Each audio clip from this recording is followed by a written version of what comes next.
It's 9/4/24. I love that game. Love Marcus. It's my favorite.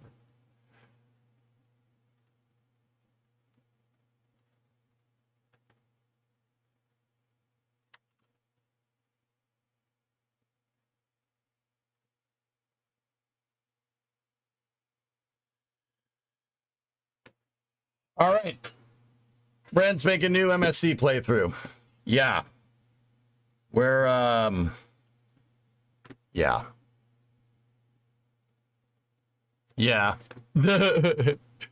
All right, so I'm going to put on a flick here.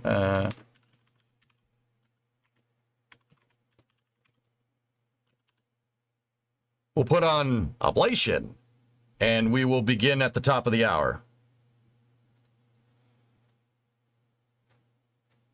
I will be back momentarily.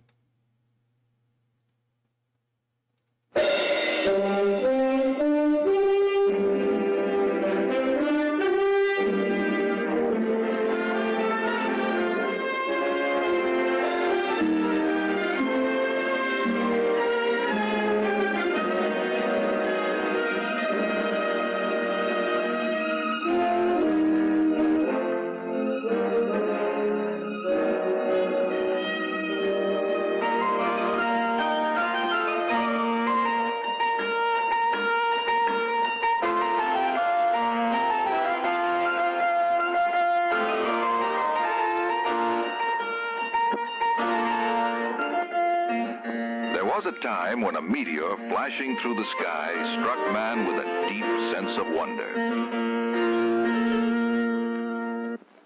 Even today, man's reaction to a meteoric display is likely to jam the switchboards with reports of imminent invasion from space. But as heirs to the knowledge, disciplines, and apparatus of the scientific revolution, we are familiar with, and at least partially understand, the meteoric phenomena.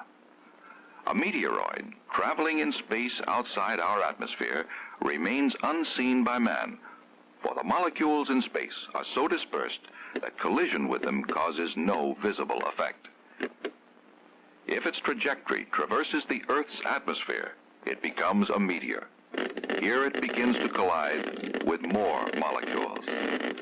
These collisions become more and more frequent as the meteor descends into the denser air of lower altitudes, causing it to decelerate.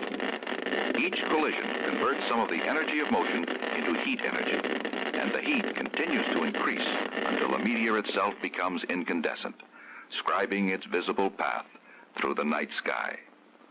Destroyed in the atmosphere by this heating, most meteors present no danger to man.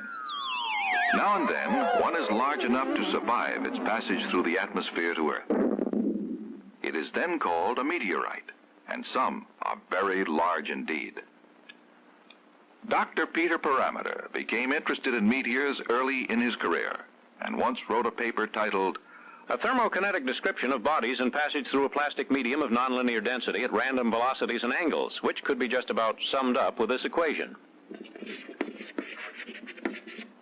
With this equation, his fellow scientists and designers are able to explain the effects of atmospheric penetration on differing bodies, those with different ballistic coefficients, at various velocities and angles.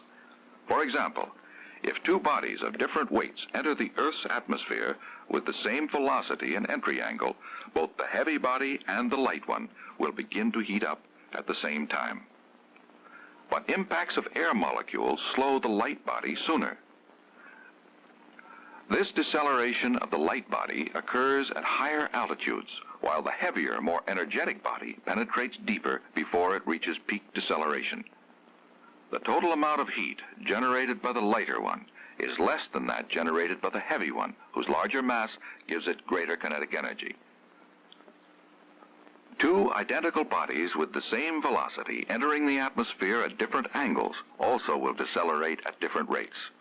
The steeper angle causes a more rapid encounter with the dense air, resulting in more abrupt deceleration. The total heat generated will be the same for both bodies, but peak heating will be less for the shallow entry. With identical meteors entering at the same angle but with different velocities, the faster meteor, under heavier bombardment by air molecules, will have greater deceleration, generating more heat and at a higher rate. But Dr. Parameter is no longer merely an observer interested in understanding the phenomena of meteors. A meteor is just an aimless traveler in space. Doc finds himself now involved in designs with a purpose and an aim. A missile has a target, and a spacecraft has a destination, a journey's end. To these, Doc applies his knowledge. He knows natural phenomena, both of aimless meteor and aimed missile. He knows that as they traverse the atmosphere, they heat up. If the heating or deceleration of a vehicle is excessive, the mission is threatened. Man cannot change the laws of nature, so he must use his knowledge to work within those laws. Doc Parameter knows that the two natural enemies to successful atmospheric penetration are deceleration and heat. He can fight these enemies on two possible fronts. First, on the design front, by modifying the vehicle's shape and size relative to its weight. In other words, its ballistic coefficient.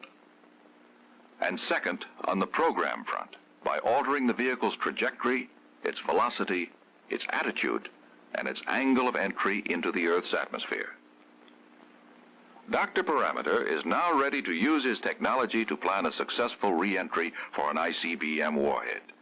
He knows that of the two natural enemies, deceleration and heat, high deceleration is not a problem with a warhead, but too much heat could destroy it.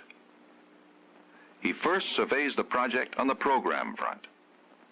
He knows that the re-entry velocities and angles are essentially set by the mission.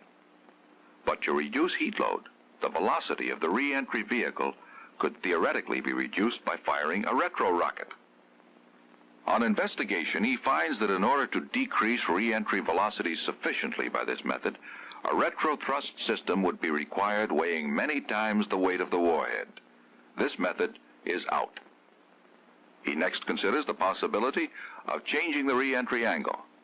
He knows that a shallow angle will lessen the peak heat load by stretching the heating over a longer period of time. But the total heat generated will be the same either way, and the vehicle could absorb even more heat during this longer re-entry. Furthermore, a shallow re-entry angle has other serious drawbacks. First, a shallow angle impairs accuracy by deflection in the atmosphere. Second, it affords more time for enemy interception. A steep re-entry improves the missile's chances of avoiding interception and of reaching its target with minimum atmospheric deflection. In this case, altering the program is not the answer to the heat problem. Dr. Parameter must attack the problem of heat on the design front. Logic would seem to indicate that fast travel requires a streamlined shape to slice its way through the air.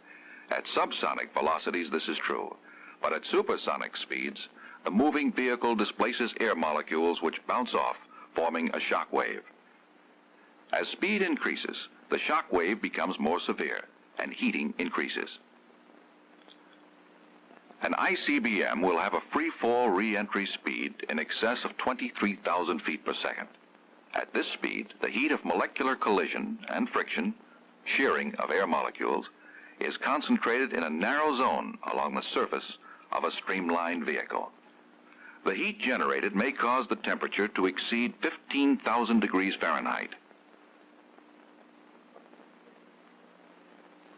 To combat this terrific heat, Dr. Parameter designs instead a re-entry vehicle with a blunt frontal area.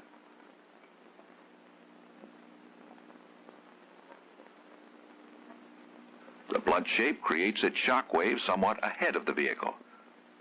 This occurs because the atmospheric molecules colliding with its frontal surface bounce back and intercept others coming in, setting up a kind of picket line in advance of the warhead. The peak heat is generated in this area away from the surface of the vehicle. Although the blunt shape decreases the peak heating of the warhead to half that of the streamlined shape, it will still heat up to 7,000 degrees Fahrenheit, much too hot for unprotected warhead structures. To further reduce heating, Dr. Parameter must find other techniques in addition to the blunt shape. His first solution is the heat sink. Use the blunt design and add a mass of heat-conducting metal large enough to absorb most of the heat generated during re-entry without melting before impact. It works, but he is not yet satisfied. The weight of the heat sink displaces more than 1/4 of the payload. Furthermore, the blunt design slows the missile, keeping it in the atmosphere a longer time, making it less accurate and easier to intercept.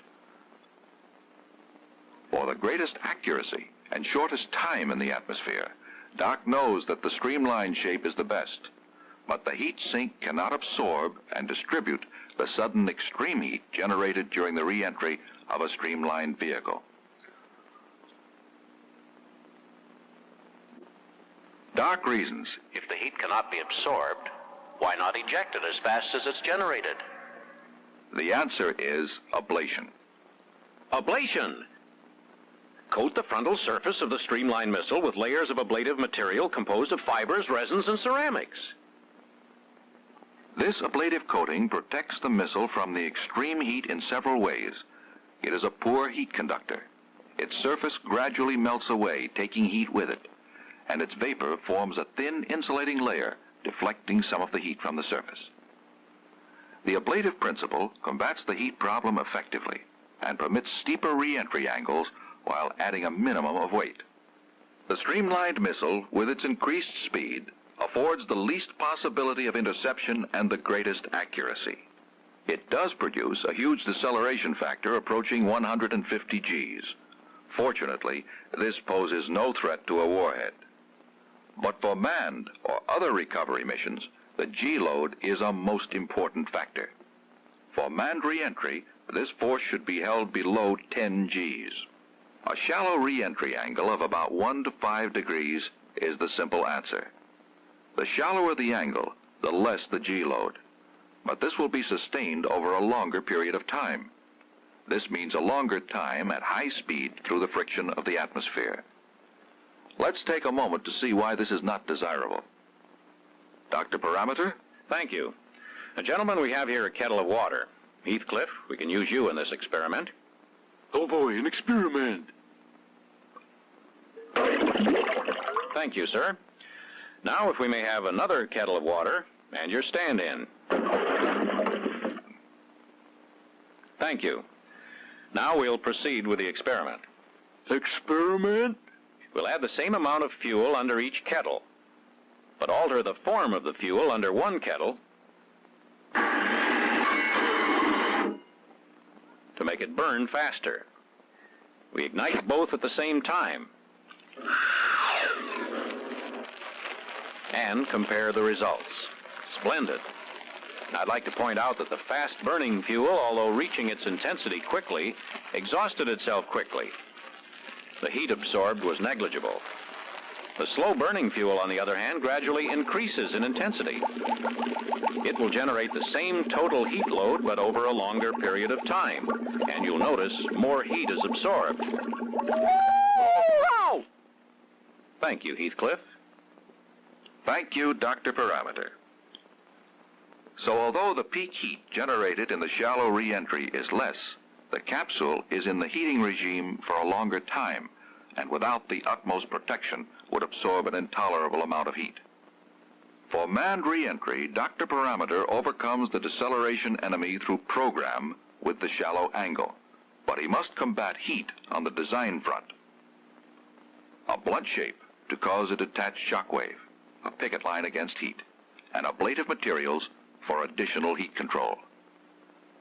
The doc is confident his new design will fulfill the requirements. Now to try it out. He wants low peak deceleration, so the shallow re-entry path is mandatory. This brings him down safely, if a little off target. To achieve some control and accuracy as well as safety, Dr. Parameter has been working on other design concepts, particularly shapes that produce lift. He knows that a ballistic missile is designed and programmed to hit a particular point on the Earth's surface. A manned ballistic vehicle with the same objective is much less accurate due to its design and long, shallow penetration. But a lifting vehicle, which is capable of descending at a still more shallow angle and with an extremely low deceleration rate, is able to change direction.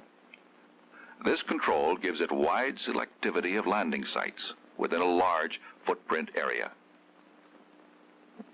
For the shortest range within the footprint, the vehicle is pulled up into a maximum lift attitude at re-entry. This induces maximum drag, causing a steeper, more abrupt descent. For the longest possible range, the vehicle must assume the attitude of maximum lift over drag ratio.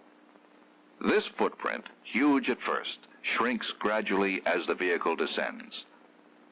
Dr. Parameter, while considering the advantages of lifting vehicles, is also aware of their drawbacks.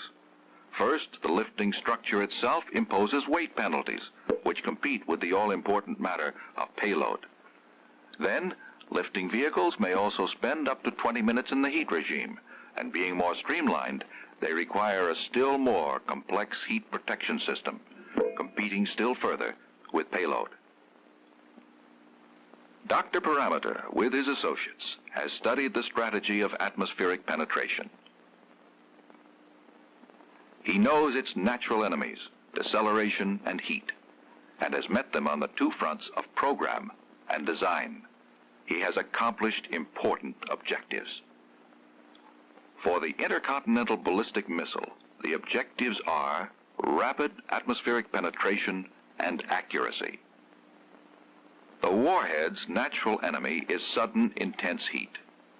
Its program, high velocity, steep re-entry. Its design, streamlined with ablation to combat sudden heat. For a manned or other recovery mission, the objectives are, first of all, safety, and then control. The mission's natural enemies, high deceleration, sustained heat. Its program, shallow re-entry for low deceleration. The vehicle's design, blunt, yet with control capabilities, a maneuverable lifting shape. The resulting long duration within the heat regime exacts a weight penalty because a complex heat protection system is needed. There will always be problems to solve. Dr. Parameter has worked out successful compromises so far, but he is still puzzling, still exploring. He plots his graphs, his curves, and flings them boldly into space. But he knows that we have barely gotten our little toe into space, and he constantly seeks to improve that toehold. He must hold to the possible, yet he constantly works along its impossible edges. He has opened the way for man's safe re-entry into the Earth's atmosphere. Journey's end for space travel.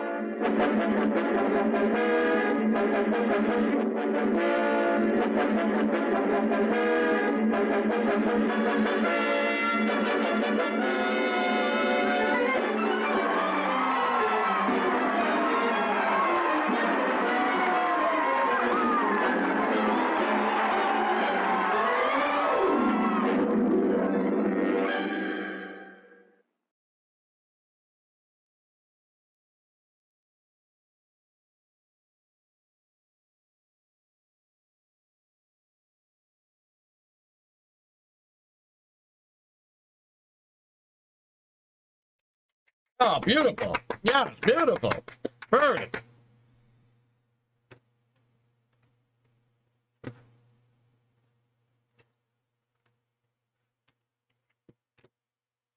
All right. How's everybody doing?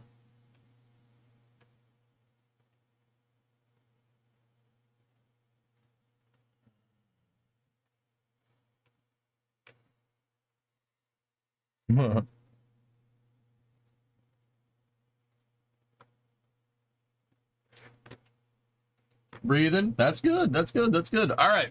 We ready for space news? I got my goldfish. I'm ready. And, you know, some water.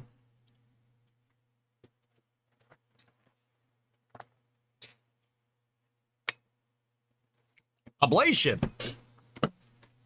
All right. Starliner had a press conference this afternoon, and I didn't get to it right away, so we ended up playing Workers instead. But it's about an hour long here, and we are going to start our space news with doing that.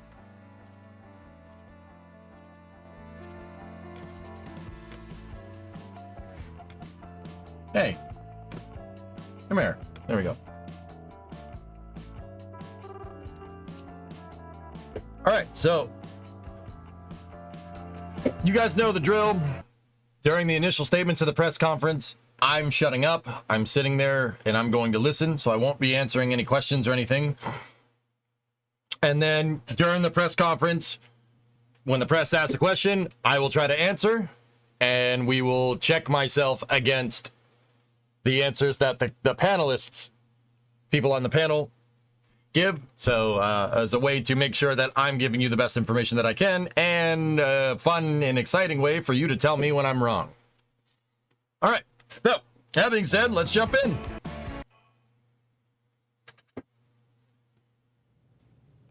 Good morning and welcome to NASA's Johnson Space Center. I'm Chelsea Bayarte. Today we're here to talk about NASA's Boeing Crew Flight Test mission and its uncrewed departure from the International Space Station later this week. For everybody here watching on NASA Plus, welcome, and for everybody in the room, thank you for braving the Houston weather today. We've got some briefers here that are going to talk about Starliner's departure. We have Steve Stitch, Program Manager for NASA's Commercial Crew Program, Dana Weigel, Program Manager for the International Space Station Program, and Anthony Varia, NASA Flight Director. We're going to hear some opening remarks for them shortly, but if you are a reporter online or on the phone and you have a question that you'd like to ask, go ahead and press *1 to enter our question queue. And if your question has already been asked, please push *2 to lower your virtual hand in our phone bridge here today. But let's kick it off with some opening remarks. Steve, take it away. Thank you, and thanks for joining us today, and appreciate your interest in human spaceflight and the Commercial Crew Program. We want to take just a little time today as we prepare for Starliner's undock and landing on Friday to talk to you about what's been happening. It's been a busy a few weeks. Last Thursday we had the agency return readiness review, part 2, to review their readiness once we made the decision to have an uncrewed undocking of Starliner. Everybody pulled go at that review, pending the operational status of the vehicle and the landing weather. And so we're proceeding toward undock and landing on Friday. Currently, we're targeting this Friday, September the 6th, 6:04 Eastern undock, and a landing at the White Sands Space Harbor just after midnight at around 12:04 Eastern. That would be early, technically Saturday, September the 7th. The deorbit burn would be at about 11:17 p.m. Eastern Time. We'll land at the White Sands Space Harbor like we have on the previous 2 missions. This is an ascending approach. It comes up over the Baja Peninsula into the western part of Mexico and a very rural part of Mexico, and then crosses into the U.S., into New Mexico, and then into the White Sands Space Harbor. If weather prevents us from undocking on Friday, we have a backup opportunity on Tuesday, September 10th, and we really have opportunities every 4 days. So we'll have the 10th, the 14th, the 18th, and then we'll have to look at the 22nd, which would sort of coincide with a Soyuz opportunity as well. The Crew 8 Dragon vehicle has been configured to be the emergency return vehicle for Butch and Sunny. We did that this past week, and on Thursday we reviewed that configuration, and the ground teams concluded everything was ready to go.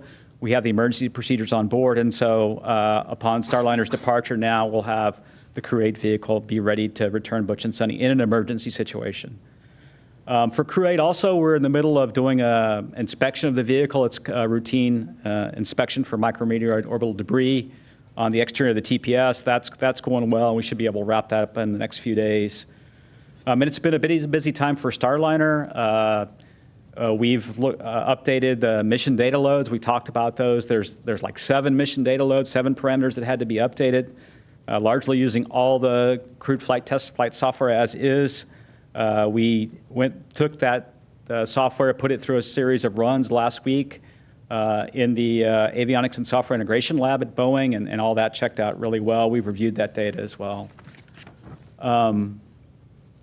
We are going to look at doing a couple of hot fires on the way of some of the thrusters. In fact, that's going to the Starliner mission management team today.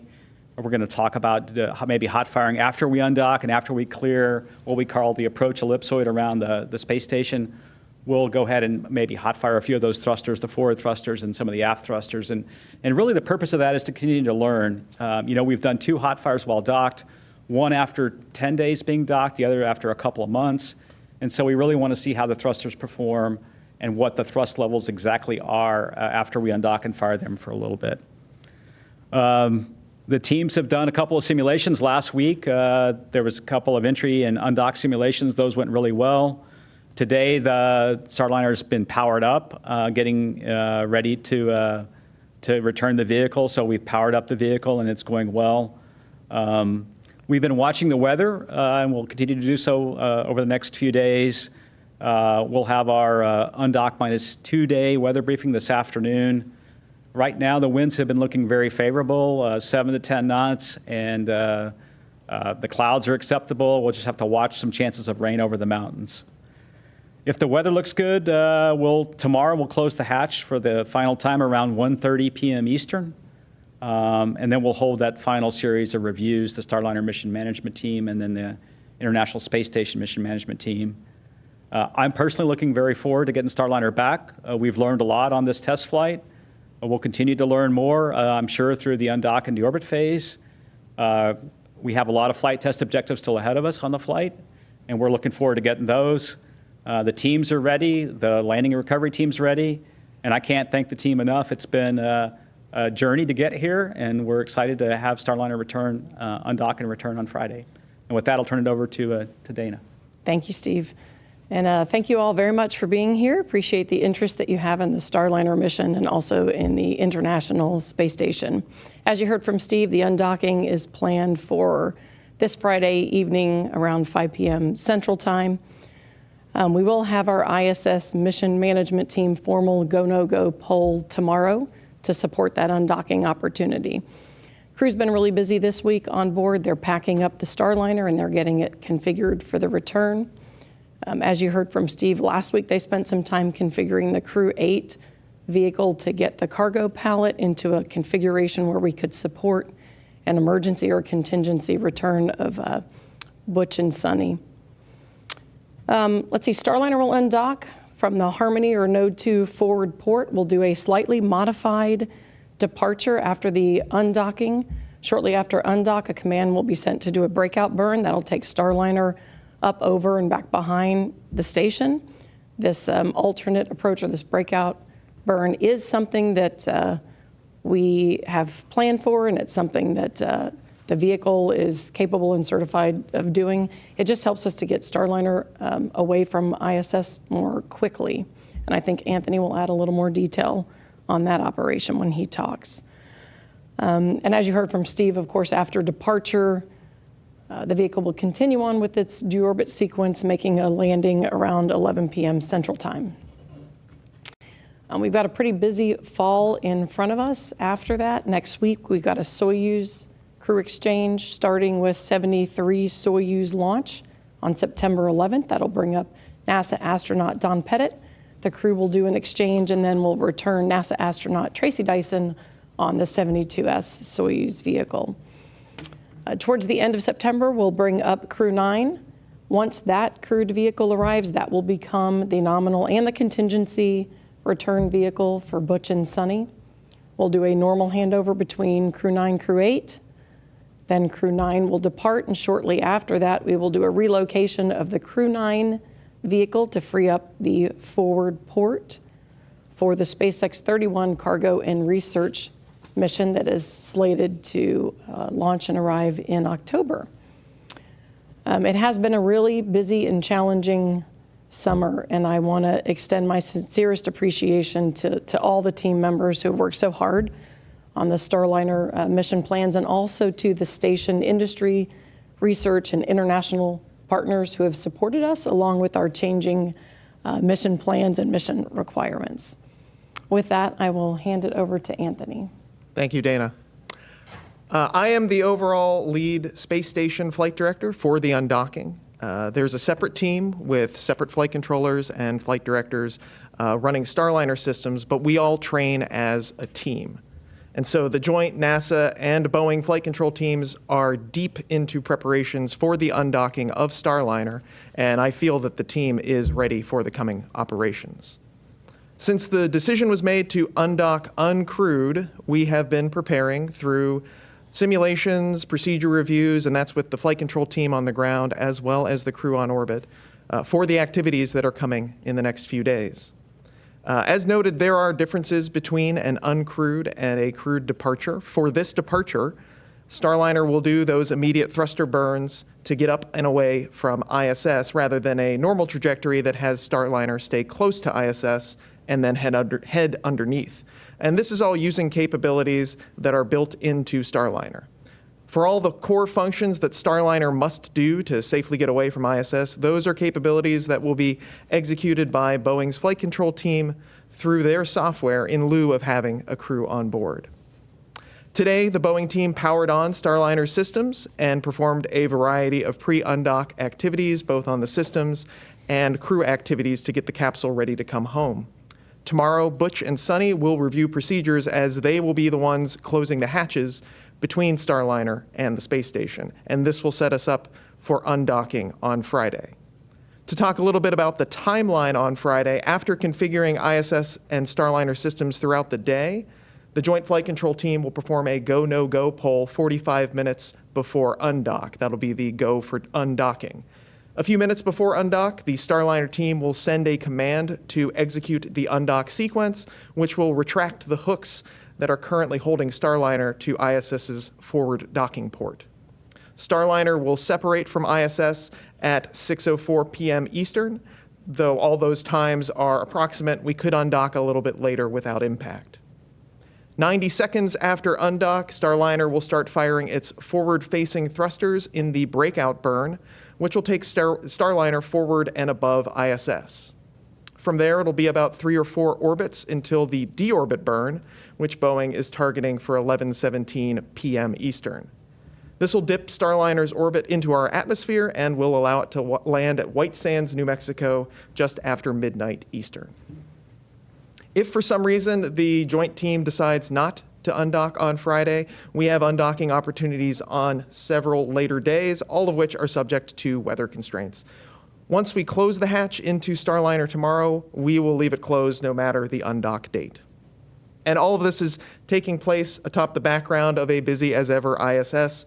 Shortly after hatch closure tomorrow, the space station team will be performing a reboost to set up our trajectory for the launch of next week's Soyuz mission, bringing Alexei, Ivan, and Don to the ISS. And then looking further ahead to Crew 9 at the end of the month, Nick and Alexander started their additional SpaceX training to get ready for their modified mission of 2 people coming on Crew 9 ahead of their launch later this month. And with that, I'll hand it back to Chelsea. Thanks, Anthony. So we're going to go into our question and answer portion now. When you have a question, please state your name, affiliation, and if Okay, so they're going to undock Starliner on Friday evening during the flame trench, so that should be fun. They're going to do what's called a breakout maneuver. I'm not familiar with this term until like 5 minutes ago. What they're going to do is separate Starliner from the ISS and put it on a trajectory that has it fly up and over the ISS. Now, why would you do that? Well, long story short, that type of trajectory modification, going up and over the ISS rather than going down and underneath the ISS, is less delta V, less thruster firings, guys. Yeah, that makes sense. Why is that the case? Well, okay, so you have your Earth right here, and you have your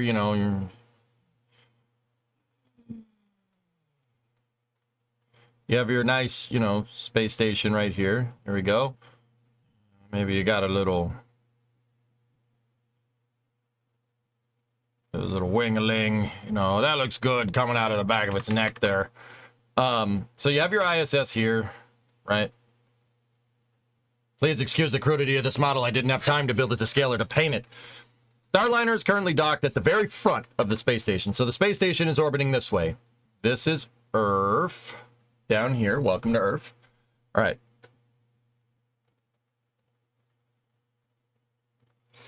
Just in case you didn't know. All right, so Starliner's docked up here.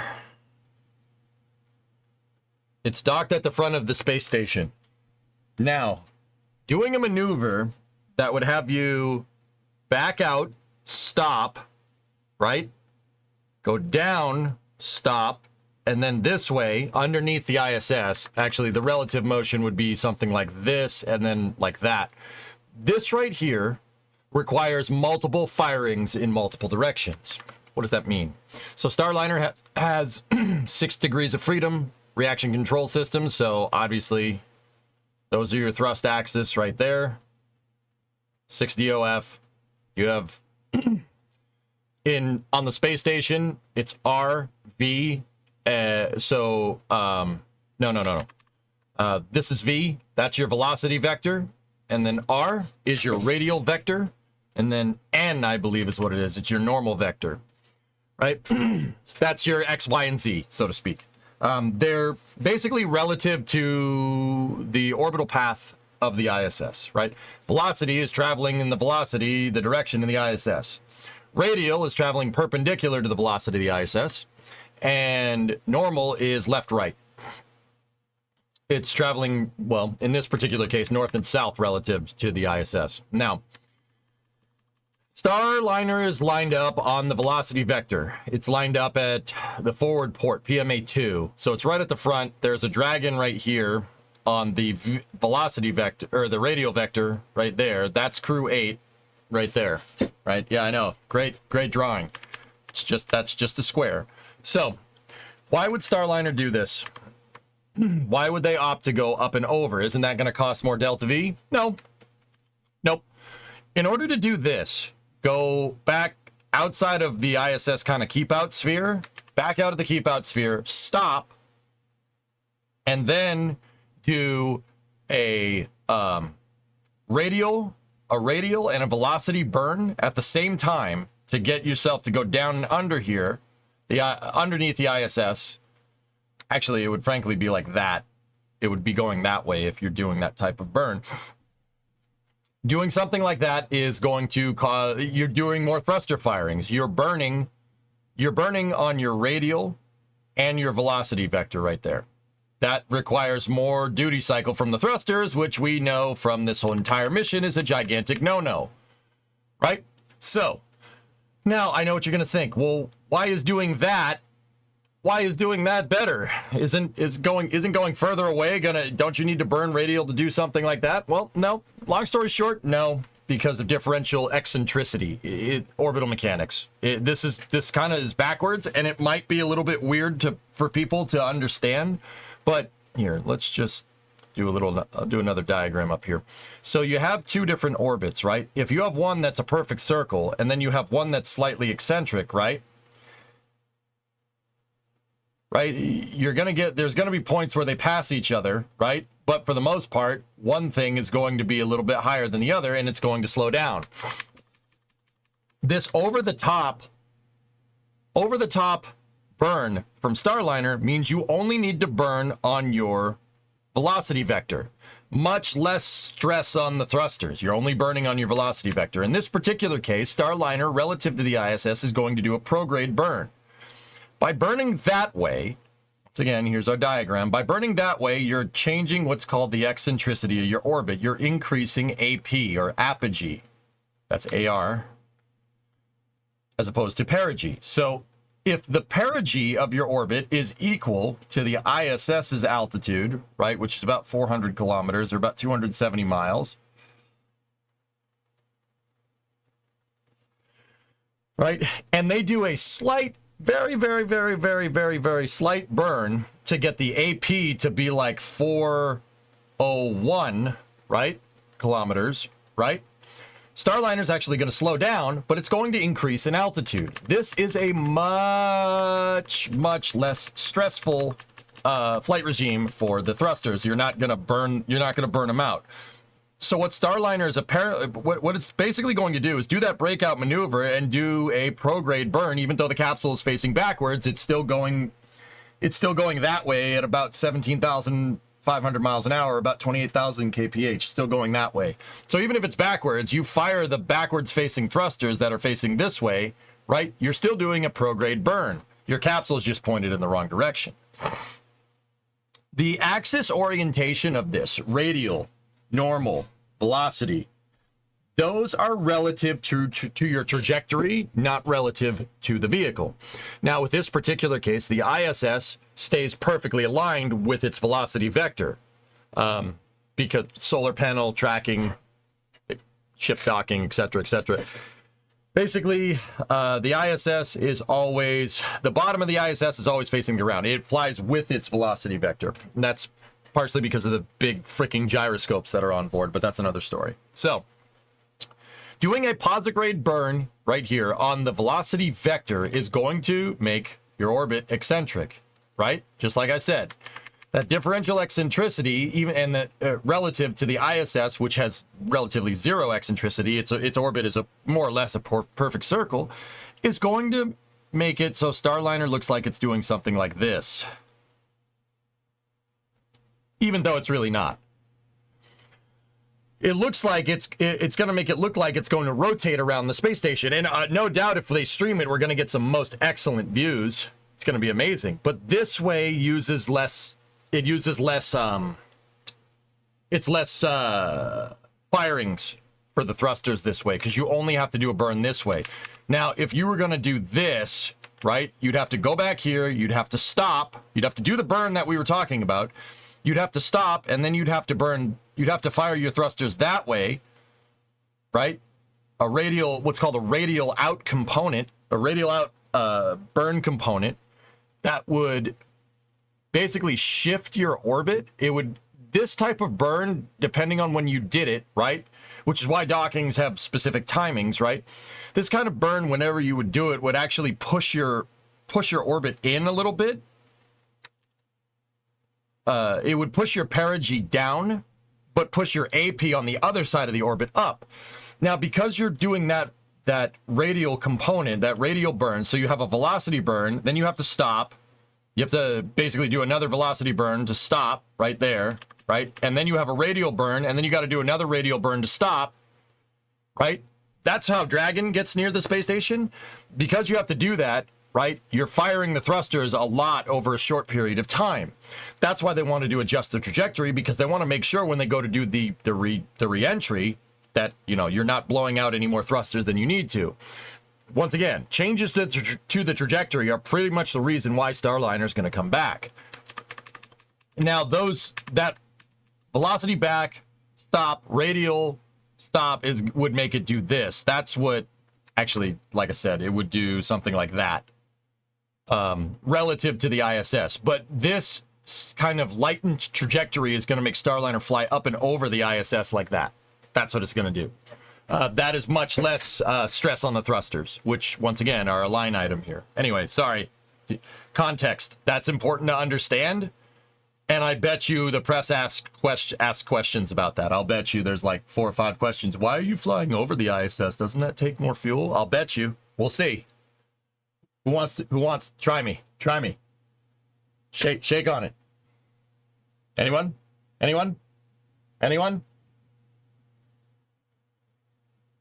All right, let's go. Possible who you want to direct your question No. to. I think we're going to go ahead and start right here in the room. Gina Sinceri for Steve Stitch. I'm kind of looking for a terminology to address some of this stuff. We've seen reports, people saying they're stuck, they're stranded. Discovery, How do you define Butch and Sonny's status on the International Space Station? They could come home right now.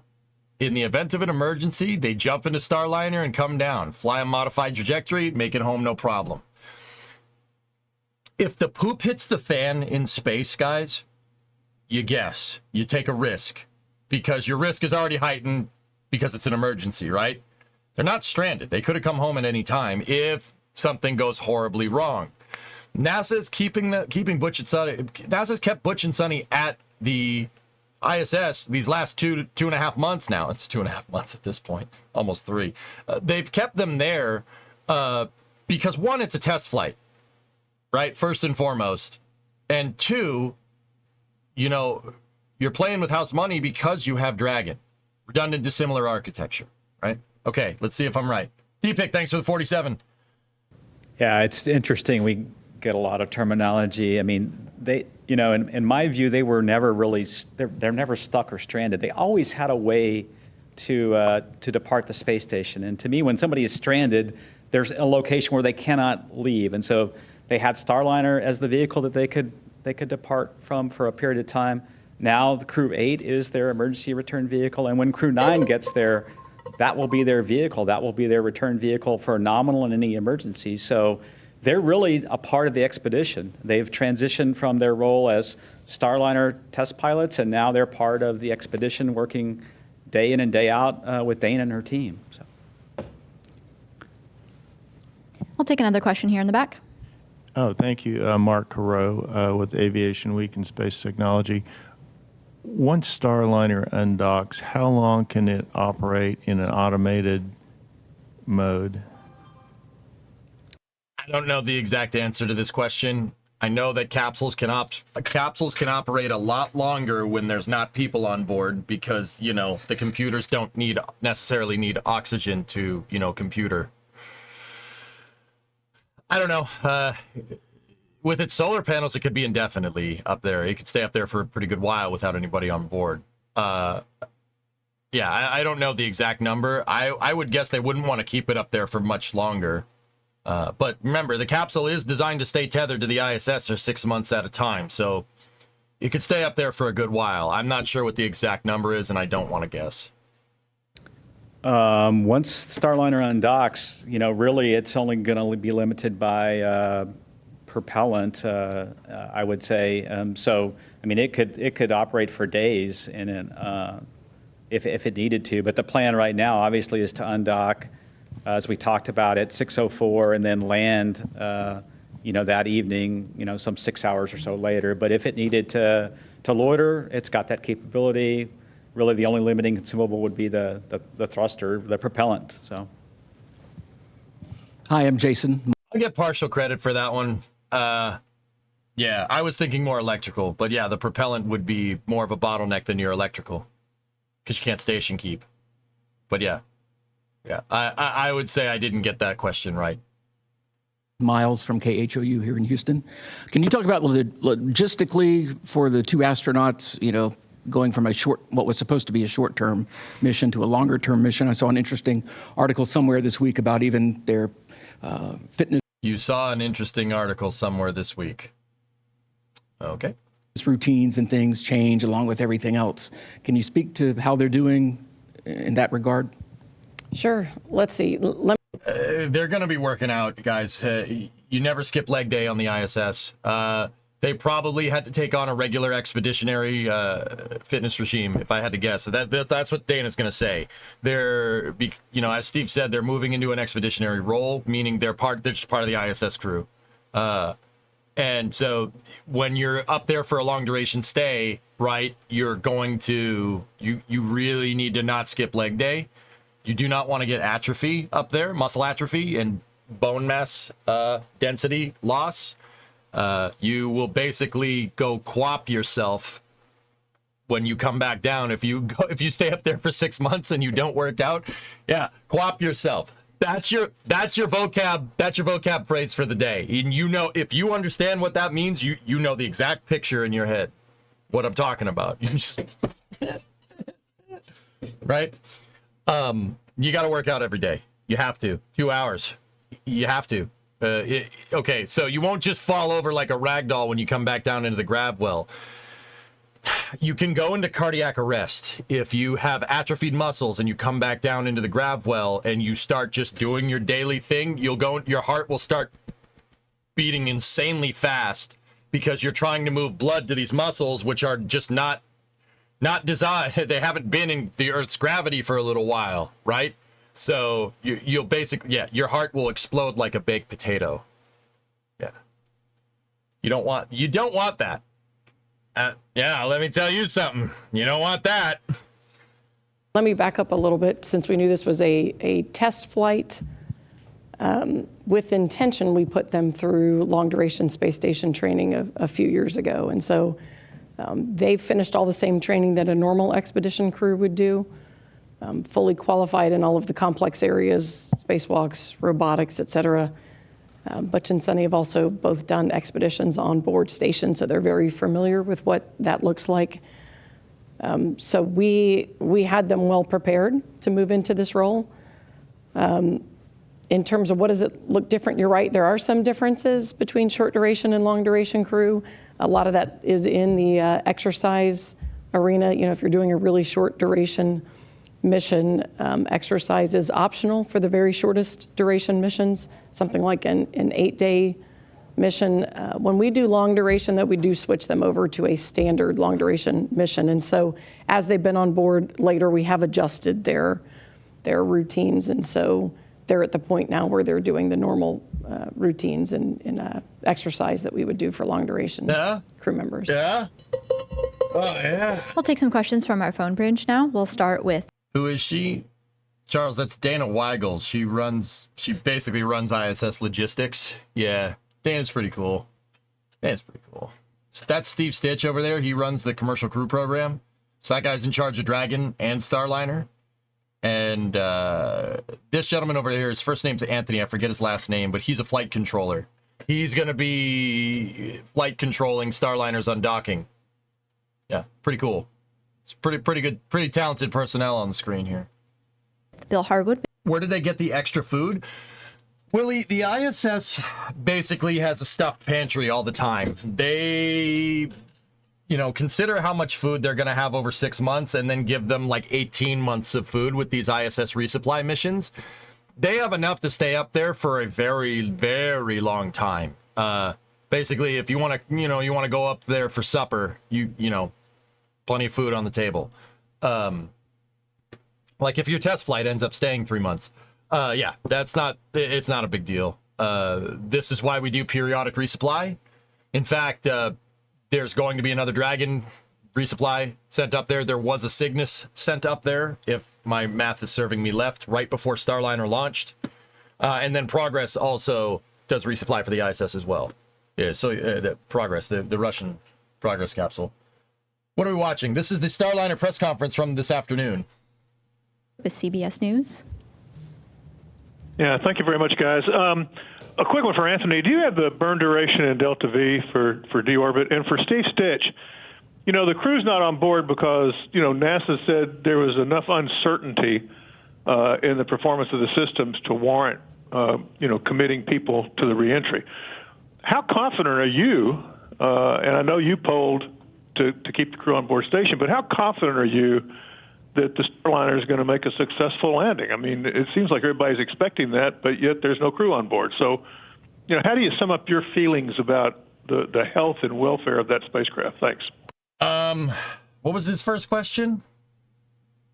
The second part is that they've adjusted the trajectory for Starliner. It's coming back. That's what Steve's going to say. Oh, Delta V, 57 meters a second. You're welcome. Probably not all in one burn. Yeah, they'll probably that breakout maneuver is probably going to be 2 to 3 meters a second at best. The major deorbit burn. So Starliner is going to separate, right? It's going to fly up and over the ISS, get away from it. So, and then it's going to kind of circularize at a lower altitude, and then once it gets to kind of its reentry parking orbit, so to speak, they'll conduct their main burn, and then it'll come back down. Yeah, just very methodical. 57 meters a second Delta V total should be about, it's 50 to 60, should be about there. I think Steve is going to say the capsule is going to come back down. Guys, I know enough about control systems. Look, if the computer's doing something with your hardware that you don't like, patch it. Your thrusters will overheat if they reach this duty cycle. So change your change your control systems around on the capsule to make sure that that doesn't happen.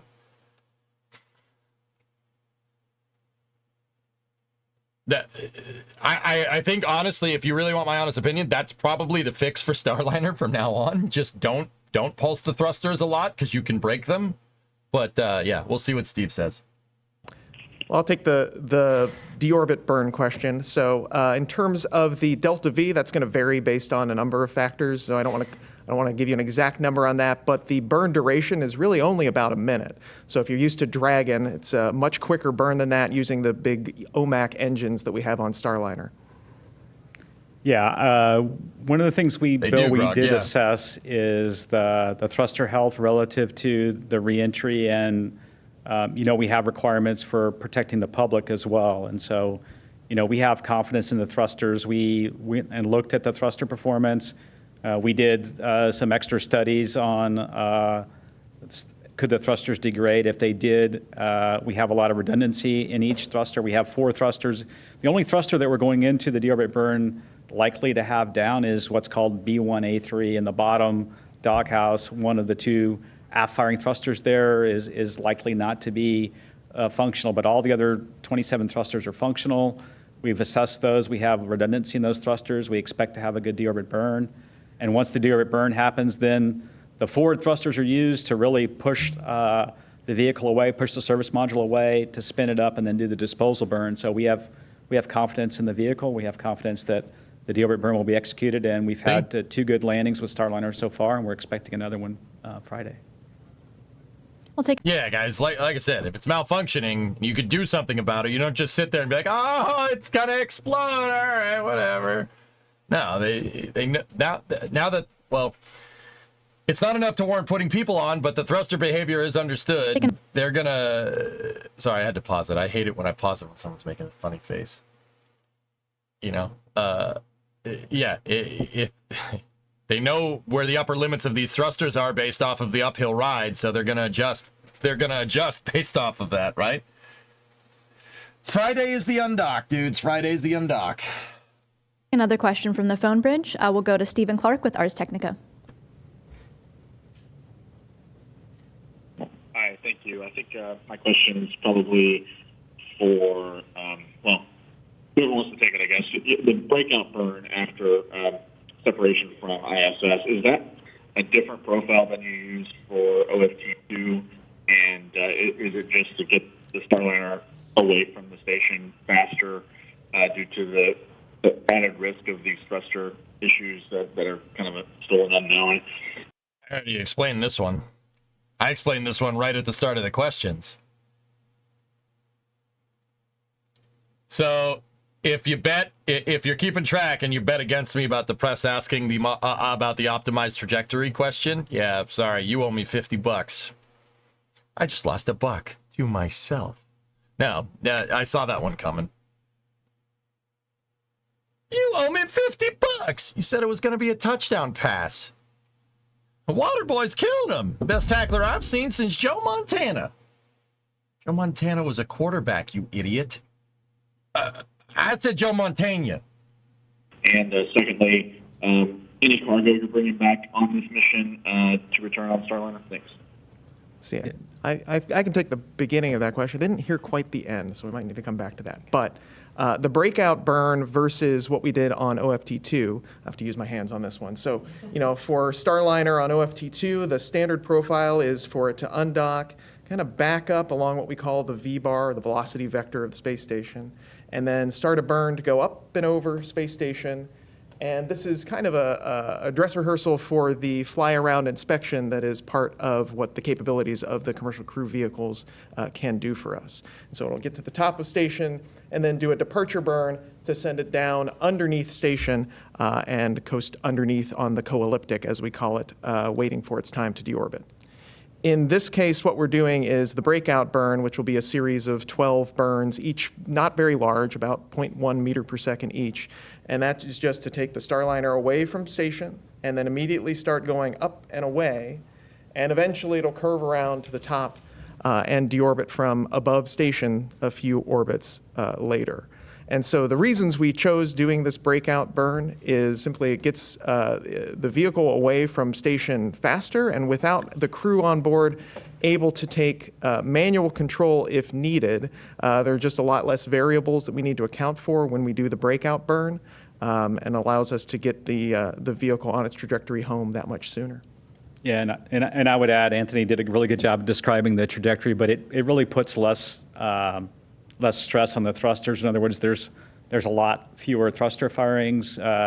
Essentially, about 30 seconds, after undock, we'll start this small series of burns using primarily the forward thrusters, not putting the stress on the aft thrusters, and it really just takes about 5 minutes or so to actually execute that whole sequence. It's actually about three minutes or so to execute the burns, and then we're able to get out of the approach ellipsoid within about 20 to 25 minutes or so. So it's a quicker way away from station, way less stress on the thrusters. And I think Dana can talk to the cargo question. Yeah, I think the last part of your question was about cargo. We always had plans on this mission to use the extra available space and bring cargo home, so we're still doing that. I think the largest thing, just as a data point that we have on there, is one of our, we've got these rechargeable, reusable oxygen tanks. They're pretty sizable, and so we had that in the original plan. We'll keep that on the vehicle. There's a handful of other bags full of other bits and pieces, too, that will return as part of the original cargo return plan. And Stephen, we had missed the beginning of your question here in the room. It came across a little bit muffled. If we didn't fully answer your question and you want to repeat it, please go ahead and do so at this time. No, those are all my questions. Thank you. Okay, thank you. We'll go to Marcia Dunn with the Associated Press next. I say that was pretty good. Yeah. That one. Yeah, we explained that in pretty good detail. Differential eccentricity. They're gonna use that to get a much lower energy, but quicker move away. 12 burns at 0.1 meters a second. So we're talking,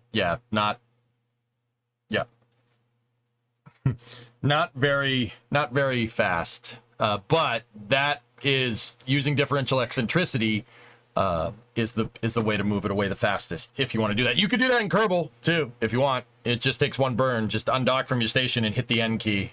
Just psst, that's it. You'll get away. For all the Kerbal players out there. All right, next question. Hi, probably for Steve. What risks are there to the space station with Starliner's departure if the thrusters go out or other malfunctions occur close in? And when the capsule is re-entering, any risk to the flight path? People on the ground, could parts crash to Earth if the re-entry goes bad? Thanks. Okay. I am not going to say what Steve is going to say on this. I will tell you that right now. I'm going to be a little bit more candid. Okay? Remember what I said when I was answering a question a little bit earlier. Okay? They're not going to just, our control systems are blowing out thrusters. All right, let's undock and let's see what happens, putting everybody on the ISS at risk. That's not how you do space flight. You don't work with that kind of risk, especially if you can do something about it, right? So the real question to ask isn't, is there any risks from Starliner undocking? The real question to ask would be, why would you undock it if there was heightened risk, right? They said they're going to do a couple of pulses at 0.1 meter a second, 12 burns total for this breakout maneuver on the ISS. That is very, very low energy from the thrusters and probably not going to exceed their duty cycle. Not even close. Not even close. This is a very, very minimal burn that is well within the known thermal constraints for the thrusters at this point. Simultaneously, the second part of that question is basically the same answer. NASA's not going to... Boeing and NASA aren't going to bring the capsule home if they were unsure about it at least getting in the vicinity of White Sands. They would not even bother. They wouldn't bother. I don't know, Joe, but I think he is. Hey, Pat, what's going on? How you doing? You see what I'm saying? Once again, I don't think Steve is going to say exactly what I said, but that's the wrong question to ask. NASA wouldn't undock it if they weren't sure, especially since they know that, like, you don't undock it knowing the thrusters could overheat and not do anything about that. That's kind of silly, don't you think? It's like those videos. You guys know those videos of like cyclists, like people that are riding their bicycle, right? And they're riding down the bike lane and they see like 500 feet down the road or like 150 meters down the road that a car is taking a right turn into a parking lot, and they just sit there and go, I can't stop, and then they just run into a car. You know those videos? You know what I'm talking about? You don't do that in space, right? I mean, there is an exercise bike on the ISS, so you know what I'm talking about? You don't do that. You don't see the problem and not do anything about it, right? You know exactly. Yeah, the steamroller. Stop! Move! Yeah, no, you don't do that. That's no, don't space that way. Not cool. Once again, Steve's probably gonna say that a little bit nicer than what I just did. But yeah, I don't think his answer is going to be exactly the same, but the gist of it's right. Yeah, I'll start with the first part of the question. Any risk to the space station? We specifically looked at this sequence that's there in the software anyway to use it to mitigate any risk to the space station. The first thing that happens when with the hooks drive on the NASA docking system is there's a couple of springs that kind of push the vehicle away, so it will immediately have clearance. You know, we've hot-fired the thrusters. We hot-fired 27 of the 28 thrusters. It's probably been like 4 weeks ago now. The thrusters all performed well. So we expect to get the delta V we need out of those thrusters. These are what we would call short pulses, but not frequent pulses where we saw the heating before. So we really don't anticipate the same kind of effects that we saw that caused the poppet swelling. These are longer firings in general, and there's more cooling with those firings. So we don't really expect any issues with the thrusters near station. And then we get away very quickly, and once we're on that trajectory, we're safe from the space station. Really, the thrusters on the service module, the next big job they have is to hold the attitude while the big OMAX fires. Anthony said it's about a 60-second deorbit burn, and that's the critical thing that needs to happen to get the crew module on a safe trajectory to enter into the atmosphere and then land at White Sands. There's good redundancy in those thrusters, as I talked about. We've got 4 thrusters in each direction, so we expect that to go well. And then the SEP sequence again, where the crew module and service module separate, and then the service module goes into a disposal mode. Those are 4 thrusters as well, which are healthy. So we anticipate a good burn, and we have a lot of redundancy, and that's what we're relying on to have a safe entry. Our next question on the phone will be Elizabeth Howell with Space.com. Hey. Hi, everybody. Thank you. This one, I think, is for Steve. So a couple quick questions. The first one was, do we still call it CFT after Starliner comes home in terms of Butch and Sonny's mission, or are they part of Expedition 71, 72, et cetera? And then the second one is, can you talk a little bit about what you're going to be doing for evaluations after Starliner returns for the first few weeks? Thanks.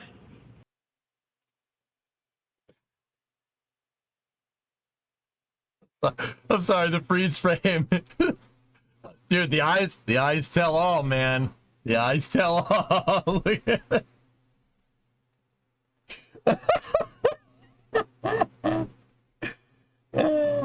It's still gonna be the CFT, guys. They're still gonna call it CFT until the capsule gets down. That's the mission. So, you know, it's very rare that you see such a big modification to a mission, especially with crew flight, but you have the luxury of playing with house money here because you have Dragon, so that decision is a lot easier when you have a lifeboat for your capsule that you're testing. The mission's still going to be called CFT. In terms of what they're going to do after the flight, they are going to be looking specifically. I know I can hear it in Steve Stitch voice. They're going to be reviewing all the data we're going to review all the data from the flight. No, specifically, they're going to be looking at how that thruster performance worked during that deorbit burn. That's the big one. How did those thrusters perform? Did they blow out any poppet seals on these thrusters during the deorbit? Did Starliner have to shut something off? Like, did it have to save a thruster because of thrust degradation, because of poppet degradation, right? They're going to be specifically looking at that. And what they're going to do is they're going to take that data, and this is the part he probably won't say, but they're going to take that data and they're going to use it to make a new thermal model for the vehicle. Basically, how much can I pulse this thruster before it decides to thruster int? They're going to be looking for the upper limits of these thrusters, taking into account this newly learned information about potential thruster overheating and degradation of thrust and poppet seal degradation. Yeah, that's specifically what they're going to look for. I can tell you that right now. I don't work for Boeing. I have no idea how this capsule works, but that's exactly what they're going to do. Yeah, they're going to compare it, and they're going to use that to make a new thermal model. So the next time Starliner does fly, they know the limits of those thrusters. The known limits of those thrusters is known. That was the big problem. Because their thermal model was off, they didn't get the thermal condition right for these thrusters for this flight, which personally I don't understand how you could screw that up at this point of the mission, but whatever. And when I say I understand, I actually mean that. I don't really get how you could get this far and be like, yeah, they've blown out, whatever, it's fine. But can we get that face as an emote? Sure. They're going to strip that thing to the last bolt. Well, Caveman, there will be routine stuff. You guys got to remember, everything else on that capsule is working just fine. Everything's working just fine. The problem is the thing that's not working fine is the thing that you absolutely 100% cannot do without. Yeah. Like if the lights go off in Starliner, you know, you could still figure it out. You could figure out a way to get home if the cabin light doesn't turn on.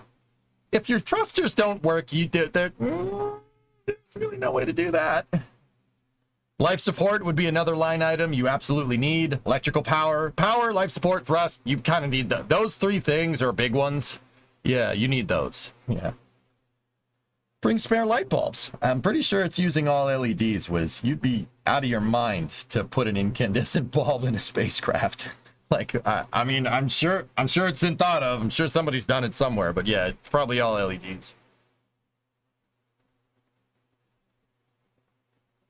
After the thruster detach from the capsule, can they still test them, or are they dead then?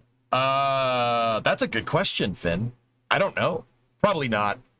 My guess is that the avionics package is in the capsule.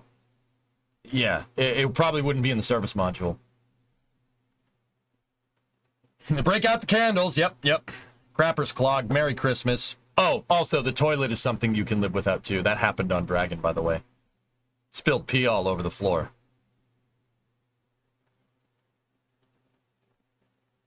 That's a picture you wanted in your head, isn't it? Yeah? Am I right? Here, all right, let's see what they say. Yeah, I would say they were part of the crewed flight test, right? This vehicle and mission was very important to us, and so Butch and Sunny will always be part of the crewed flight test. After we get the vehicle back, we'll go through a couple months of post-flight analysis of the trajectory, how the thrusters perform during the final phase of flight, and then we're also already working hand in hand with Boeing to look at modifications to the system. Is there ways that we can fly the vehicle differently? Do we need to do some more thruster testing out at White Sands to fill in some of the gaps that we had perhaps in qualification? So all that's going to start taking place, and there's teams starting to look at what we do to get the vehicle fully certified in the future. Yeah, guys, like I said, he was going to say a smaller version of what the Dallas. Smaller version of what I said. I cannot stress how important data review after a mission is. That's one of the most important parts, because mission can go 100% right, but who cares if you don't prove it with telemetry behind it? Because here's the thing about spaceflight: just because you do it and then you go to do the same thing again, something might go wrong. Something will go wrong. Let's be real. It's spaceflight. Right? It's like when you're playing Tetris and you line up the 4x1 block and you just don't get a 4x1 block, and you just got to sit there with that open gap, and then you... Anyway, yeah, reviewing the data is the most important part, because that data is what proves that your mission was right. Your mission went well, right? Like, look, Artemis 1. Orion came back down, parachutes deployed, it landed, the Navy recovered it, they did a great job. Mission seemed like totally successful. And then they realized a chunk of the heat shield was missing. That's why data review is important. You got to figure out why this happened, because who knows? Just because it didn't break the capsule this time doesn't mean it won't do it again. Doesn't mean it won't do that later. The data review is the most important part, by far. I mean, it's probably the only thing that's probably more important is getting the crew back in one piece. That probably takes precedent over the data review. But yeah, like, there's not many things that are above that on the hierarchy of important things that have to do with a space flight mission. Yeah, the thrusters broke last time too. Yeah, Rocket Guy. I'm really wondering if that failure mode was the same behavior. I just don't understand. I mean, different phase in the mission. I get it. Different phase in the mission, but also that type of stuff shouldn't be ignored. That's when you got to be, you know, these orbital flight tests, these test missions are where you have to be anal retentive about this stuff. That's where you learn the most. You know, we've talked about this before. The spacecraft is going to tell you something. It's up to you to understand what it's saying. It's like training a dog. The dog can't speak. Spacecraft isn't going to talk to you unless it's 2001, in which case run, right? In which case you just go the other way. I'm sorry, EJ. I'm afraid I can't do that. Anyway, it's up to you. It's up to you to figure out what it's telling you. That's why data review is so damn important. Fat over in YouTube chat. Hit the like button, folks, here on YouTube. Let's rocket EJ's presence on here. Oh, thanks, Pat. I appreciate it, man. Yeah, if you want to, go ahead. YouTube. Anyway. Shouldn't the fact that it broke matter more than when it broke? Yeah, Hellfish, that's what I was saying. Yeah, that's what I've been saying for a long time. Anyway. We'll now go to a question here in the room with Aviation Week. Yes, Mark Carreau with Aviation Week and Space Technology. Hi, thank you for the second question. I wonder if you could go into a little more detail about what you've done to prepare the Crew 8 Dragon for Butch and Sunny to join the four who launched on it, in case there was some emergency that you had to leave the space station with them. That's actually a super good question, and I'm not going to bother to answer because I have no freaking clue. It would be a straight guess from me. I actually want to learn. That was a good question from Mark. Anyway, Aqualex, what did you say? That's the bit I want more explanation on. How did they get away with thinking they solved the problem instead of proving it? Yeah, Aqualex, when Steve Stitch said that in the press conference prior to this, a big red flag went up in my mind. That was the point where I officially, you know, went from like, oh, it's just inexperience, to you might have some management problems here. Now, don't get me wrong, management could be inexperienced, but that's up to the higher management that's up to the higher powers to hire management to manage the program correctly. This whole thing, you know, like, I think on a technician level, like the people that put the capsule together, it's going to take some time for them to find their way, but vast majority of these systems on this capsule are working fine. Like 95% of them are working just fine, right? But 95% isn't good enough, as we know, right? Like, I was willing to give them the benefit of the doubt, and then I heard that, and I'm like, I've never had one single statement rock my judgment about something so much. Yeah, that I was like, wait, what? You screwed up the thermal model, and you saw this behavior prior? Like, what the hell? Why would someone do that? Honestly, I can kind of understand them contributing the fault to another cause and them saying it's good. Yeah, Rocket. Yeah, like I said, different phase in the mission. You know, your EDL is the downhill ride, isn't the uphill ride. I get it, but if this,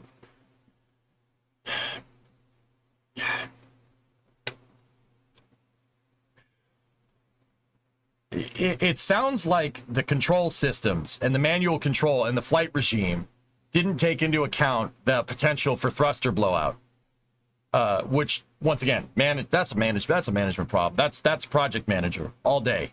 That's somebody not telling everybody to play nice with each other. You know what I mean? Not play nice. I'm not suggesting there's infighting at Boeing. Like, bear with me here. Also, only one thruster and not all of them. See, Rocket Guy, that's another question that I brought up yesterday when we talked about this. Okay. Now, Rocket Guy, I want you to tell me if I'm in the ballpark. Am I thinking on the right wavelength here? Okay. You had a thruster blowout on OFT2 during EDL. Right? And then you went to do this, and you did basically the same exact trajectory.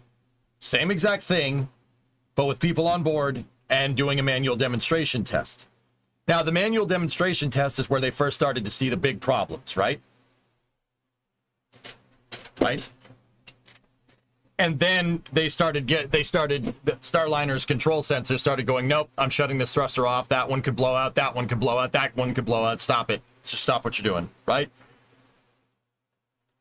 Would I be right in thinking that you might want to go explore some quality control stuff here? Because, yeah, that's a good point, dude. One thruster blows out, yeah, but now all of them are blowing out in a different phase of a mission. I really want to know the entire change log, so to speak, for that service module and go and compare it to the other two that have flown, sorry. Right? Am I in the ballpark there? Like, this could be a QC thing. I wouldn't rule that one out. It seems more like a control systems thing, because if it was a QC thing, Mark Nappy wouldn't have admitted that their thermal model wasn't right. But then, maybe. It's possible. It's possible.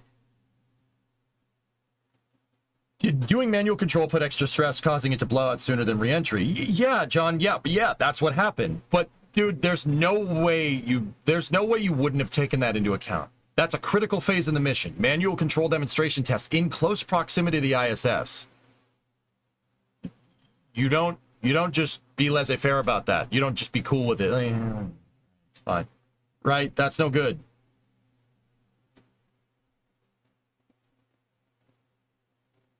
QA/QC is always the first source, but with this being a failure on multiple thrusters and not a single system, it is tougher to say.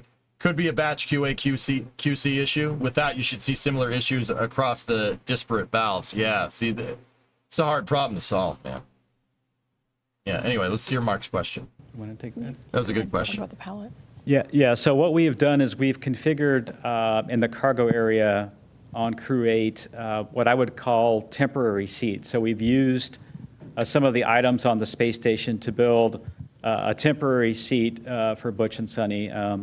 As you have seen for launch in Starliner or even Dragon, the crew needs to have their feet in a certain location, their knees bent, and so we have this temporary seat configured for Butch and Sunny. It has a number of straps associated with that goes around them and secures them in place should we ever need to use it. We don't intend to ever use it, but it would be some extreme contingency where we had to get away from station quickly where they could use that. Yeah.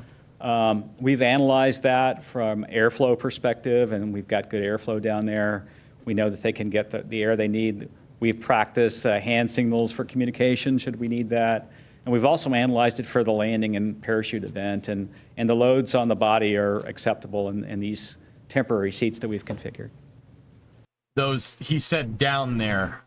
I'm going to go ahead and guess that that's where Dragon's second row of seating would be. Had SpaceX ever pursued 7 people, there's probably provisions for it.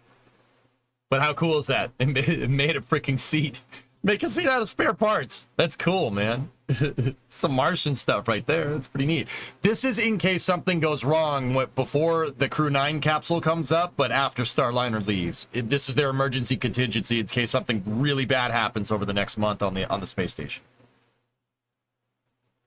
Yep, hand signals, didn't think of that. Like I said, Vindies, Steve, Dana, Anthony, these people are super freaking smart. This is why I like listening to them. This is why I take the time to cover these press conferences with you guys. You really learn how to think. Like, you really learn where NASA's mind is at. It teaches you really, really good lessons about spaceflight. I'm doing this for years, man. It's so cool. It's so interesting. It's just so out of the ordinary, but at the same time, it's very rooted in common sense. Yeah, of course of course you need hand signals. They can't talk on the damn radio. Maybe they can. But if they can't, what do? You can't see them, they're below you, right? That's cool, man. Yeah, that's really good thinking. That's the kind of attitude you need. You got to be thinking like this. It's cool. Gina Sinceri, ABC News. I think this is for Dana. You've had really many long duration missions. Scott Kelly, Mark, Peggy, a number of people, Christina. How do you as an agency support those astronauts' families on the ground for these long duration missions? You've got a good program here. We are. I really don't know the answer to this question, to be honest. Mow their lawns? I don't know. Very fortunate that we've got a great network of support for our crew members. Their families are very actively engaged in the mission. They follow along with the mission, whether it's coming to watch dynamic activities like a docking, undocking. They'll come and join us. Yeah, possibly. In the viewing room, in mission control. But I think some of the really important touch points, in addition to the crews having, as you know, they've got phones that they can use to call down and talk to their family. But we have so much experience with previous crew members who have flown. We have a really good support network, both in the crew office and in the operations area, supporting our crew. And we also have other behavioral health and other great support assets, both for our crew on board and for all of the family members. So a pretty big support network. They're part of the NASA family. You've got someone to mow the lawn, right? We'll take our next question now from our phone bridge. Kristen Fisher with CNN. Hi there. Thanks so much for doing this. My questions are for Anthony. Anthony, when you guys are doing those final go, no-go polls after Starliner's hatch has been closed, what are some things other than weather that could lead to a decision to delay Starliner's return? If you could just walk us through maybe some of those things on the technical side, I think that'd be helpful. And then finally, worst case scenario, let's just say that... Did they say mow the lawn? No way. Yeah, all right. Learning is power. Anyway. After the undock, that those immediate thruster burns don't happen, that the thrusters don't fire. What happens in that situation? Thanks. Any technical things that would cause Starliner to undock? I don't know. Could be 1,000 things. Could be nothing. Best be prepared for that before you go and do it. That's probably, once again, Anthony's probably going to say it better than me, in terms of the question about what if the thrusters don't work, they wouldn't be separating it from the space station if they weren't pretty damn confident they could get that thing down in one piece. It goes back to what I was saying before. Guys, once again, I'll give you a little longer explanation. It's not just wait and see. You don't play the wait and see game with spaceflight. You got to be preemptive about everything.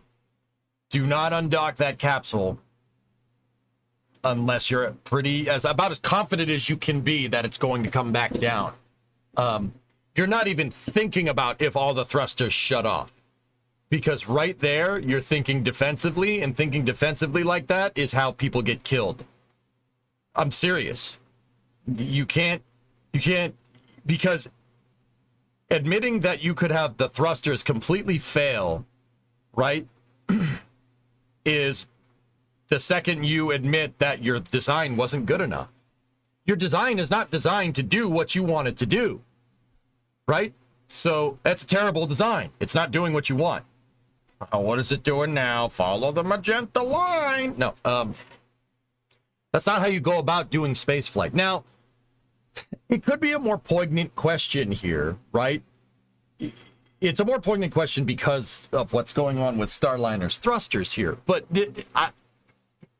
you don't, especially since they now know that they could blow out a thruster, they're not just going to send it and be like, all right, we blew out all the thrusters up, it crashed into the ISS, get Jeb up here, we need to fix this, right? Like, that's not you don't go about doing spaceflight like you can't think from a defensive standpoint. You got to be preemptive about stuff. So, like I said, the better question to ask, the question to ask is, why would they separate the capsule if they weren't pretty dang sure, like above 90% sure that it would separate? Once again, they're not going to say that. They're just going to say we have confidence in the vehicle, right? But you wouldn't undock it unless you were pretty damn sure. I've had that dream. Oh, geez. Personally, I attribute these thruster valve issues almost entirely to the thermal model issue. Valves, unfortunately, have like 5 or more components within its housing, and it has to deal with massive thermal cycles, caustic propellants, etc. Each one of the components in their attachments have different thermal conductivity reasons, reactions to materials, coefficients of expansion. Yeah. Yeah, the second I heard Mark Nappy say thermal model, rocket guy, huge red flag. Huge red flag. Like, yeah, and Rocket, where I go with that is what the conversation we had a month ago. How can you screw that up? I get it. It's a new thruster configuration on a new spacecraft. It's really hard to test for this stuff. Dude, the shuttle has like 30 years flight experience with these exact thrusters. Come on now. Come on now. 555, come on now. You know, like, that's an interesting question if we entertain the scenario that the thrusters were inoperable. They wouldn't separate it from the space station if they were. But, like, straight up. And then you'd figure out something else to do. So the actual design requirements for those thruster valves did not actually close the requirements. Yeah, Rocket Guy, once again, that's a project management. That's a programmatic management problem. Like, that's not like the boss like goes to an engineer and be like, hey, your thermal model is off. No, what the heck, man? Like, that's not how this works at all. That's programmatic. That's from the ground. That's from the top, right? Making a decision like that. Am I understanding it right, Rocket Guy? Funny enough, Barry Wilmore's daughter has been posting TikToks memeing about her dad being stuck on the ISS. That's pretty funny. Okay, long term, would you just willingly lose the forward docking port? No, Aqualux, I would come up with a solution. Why did your thrusters burn out? Why are your thrusters inoperable? The hardware obviously isn't it? As long as you have pressure in, as long as you have helium to actuate these thrusters, then it's an avionics and control systems issue, which can be patched. But in the scenario where you went to undock and the thrusters have a very high potential of being inoperable, you don't just be like, all right, well, let's send it anyway. No. Figure out why. Spacecraft's always trying to tell you something. Once again, like, this is a gotcha question, and I don't like questions like this, but I'm willing to explain, right? These questions used to just piss me off, but what I used to do is just say, oh my God, that's so stupid, next question, instead of explaining what's going on. EVA out there and kick it. Get Jeb, man, let's go. Canadarm and yeeted. Well, Starliner doesn't have a grapple fixture, guys. No grapple fixture. So using the arm to push a capsule like that is that's super dangerous, because you're never going to be able to push it on its center of mass. So if you tried to tip Starliner, you're most likely just going to send it spinning with the arm. Spinning is not a good trick, contrary to popular opinion. So now you have a capsule with no thrusters that's spinning out of control near the ISS. Very bad. You just made your day, you made your situation 1,000 times worse by trying to do that, right? That's what I mean. Don't want to do that. Contingency procedures. You can't think defensively like this. You could go down a bunch of different reasons as, oh, the thrusters are inoperable. Once you basically admit that in a phase in the mission your thrusters are inoperable, that means you shouldn't be doing spaceflight. Let me put it to you like that. You shouldn't even get it. The biggest thing that I learned from these press conferences is that you shouldn't even let it get to that point. You have to be preemptive about this, which once again goes back to my original question. Why the heck did you put people on this? I think it's a fair question. Have Canada make a hockey stick shaped extension. Jeez. Yeah, in terms of thinking about that, Aqualux, I don't know. You're really kind of boned. Yeah. Just leave it up. Just leave the damn thing. No, I don't know. I'll take your second question first. As Steve alluded to, there are springs that are currently charged up and ready to go on the Starliner side of the docking port. And so as soon as the hooks release and allow the vehicles to have motion, those springs are going to push Starliner away from ISS. And in the event that the thrusters, for some reason, did not fire, we do have analysis that shows that the vehicle is going to push away from station and not have any sort of collision concerns. So we're good there, and we, of course, expect those thrusters to work for that breakout burn. In terms of the types of things we're looking at in the go, no-go ahead of the undock, it's not just the Starliner. We got to make sure that the entire ISS and all of its appendages and systems are in a good state and ready to support the backing away of Starliner, ensuring that we have good communication between the ground teams, the ISS, the Starliner, the TDRS, all of those sorts of things that we want to make sure are good to go. And we have guidance in these rules that say which types of things we can live without versus which things we would actually stop the undocking for. It's a very long rule, but our systems experts are very good at parsing through that data and being able to quickly determine, with all of their knowledge as a certified flight controller, whether their systems are ready to support or if we need to talk about it. Don't even let it get to that point. That's what I mean. All those systems architects. What Anthony was just saying. He like I said, he said a nicer thing about what I said. You don't even let it get to that point. Don't even let yourself get. If you've gotten to that point, you're playing with one hand tied behind your back. Spaceflight's already difficult enough. You don't need to make it more difficult. We'll go now to Joey Roulette with Reuters. Joey Blackjacks. Hey, thank you. Quick one for Dana. There's a lot of interest in how the astronauts are doing on the ISS, and you had mentioned that they are trained and well prepared, and that they're going to be doing normal routines and exercises for a long duration mission. Can you just kind of quickly go into what that is specifically, and whether any other cargo missions are going to be needed to specifically accommodate them? And then, Steve, you had said earlier that in the weeks after Starliner's landing, you guys are going to look at potential modifications to the system, potential more testing, and filling in gaps in qualification. What are those gaps in Starliner's qualifications that you guys would want to fill? Thanks. I don't know, Joey. Make sure the thrusters work. Probably. Just putting it out there. Everything else seems to be working just fine, right?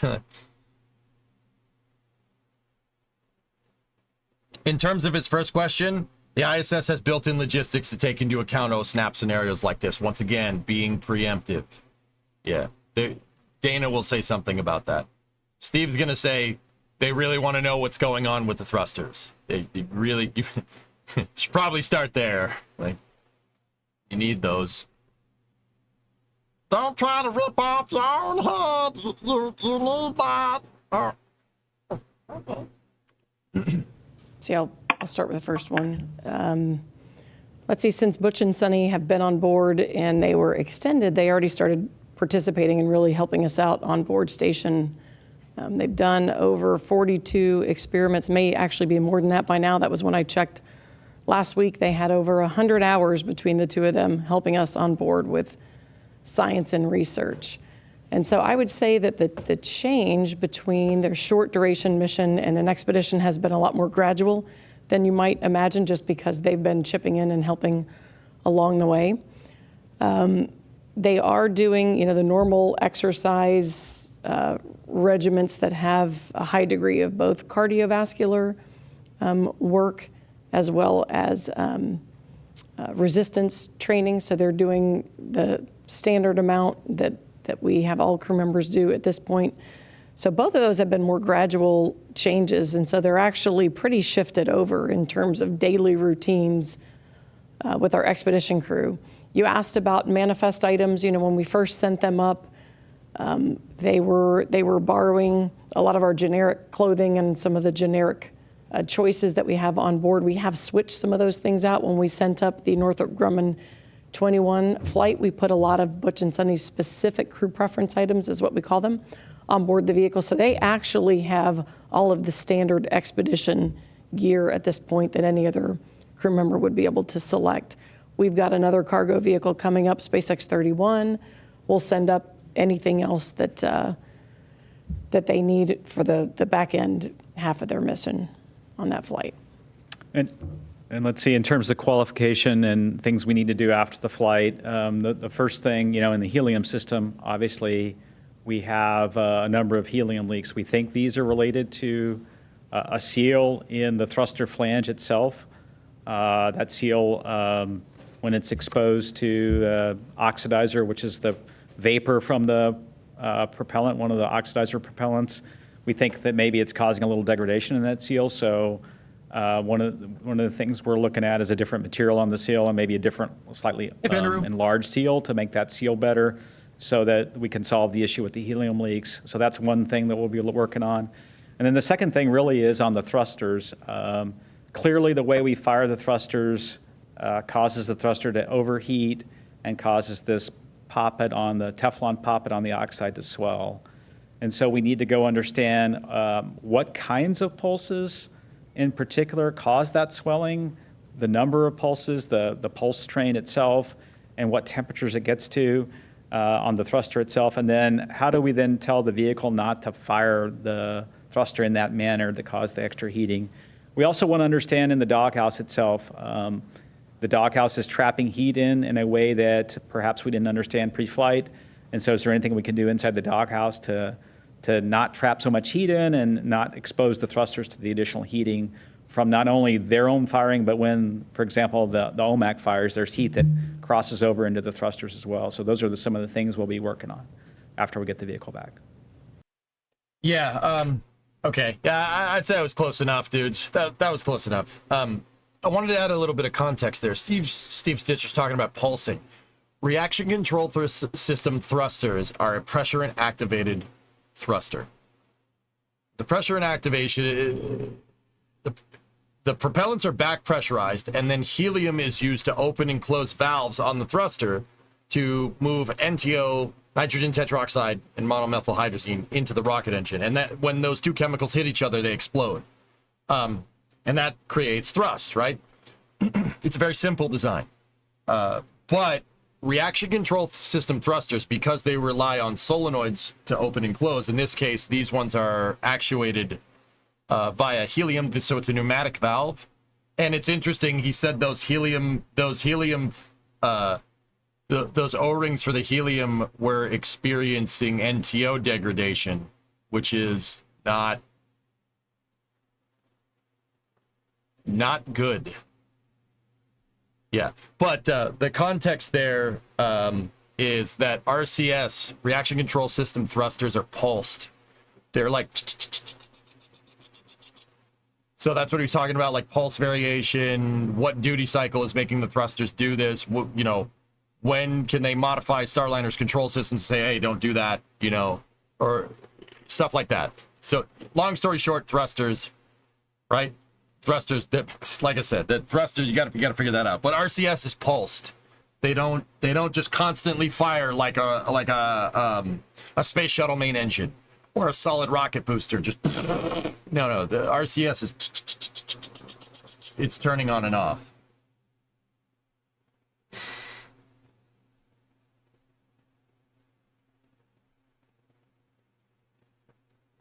Yeah, Forge, you gotta play the logistics game. Pulse width modulation. There you go. Yep. Rocket guy, did you hear that? Helium, NTO permeation on your helium seal. The poppet started swelling on the NTO side and started leaking NTO into the doghouse.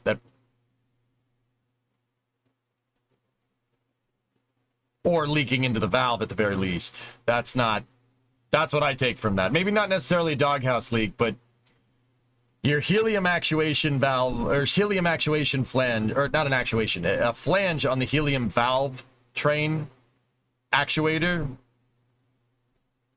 has NTO permeation. Not good. No, not good. Yeah, That's not good. Yeah,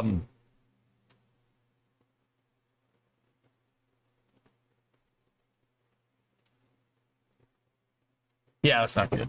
That's bad. But it's bad because that means you're leaking hypergols. If those hypergolic propellants, that NTO and MMH, are going anywhere but into the rocket engine, you've got a big problem. They're super corrosive. They are super corrosive. This would be like rubbing salt on bare metal. Like, that corrosive. That's bad. Yeah, that's really not good. That probably does. Aqualex, I think you said this like a couple of weeks ago in chat, if I'm remembering right. You asked this question. If NTO is leaking into the doghouses, that would cause them to heat up because that's trapped heat. Yeah, not good. I wonder if any of this stuff is coming as a result of the thruster housing changes they made after OFT1 with the heaters, the vents, etc. They fixed one issue and created another. Yeah. Okay, why don't they just click button and parachute it? Why drama? You need your thrusters to come back down, Rick. Without your thrusters, you can't get to the parachute part, dude. I mean, Rocket Guy, my question back to that, you know, if they're making hardware changes from OFT1, which is clearly a software timing issue, why would you go make hardware changes based off of what you saw? That means that, yeah, I wouldn't have done that.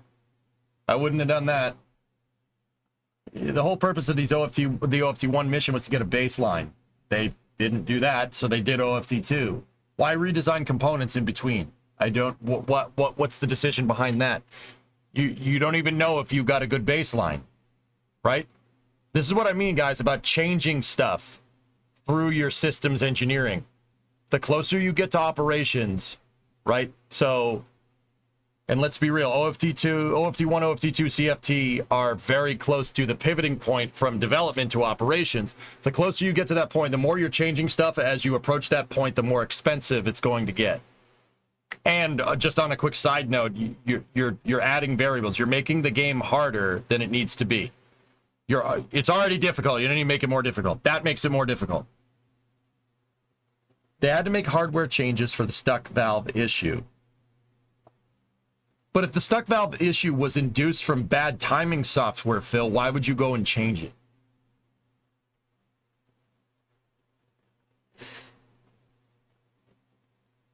If the purpose of this mission is to get a baseline, will the next mission bring in the rhythm or the drums? Go look through a telescope or something, Jim. Jesus. Not you too, man. Ugh.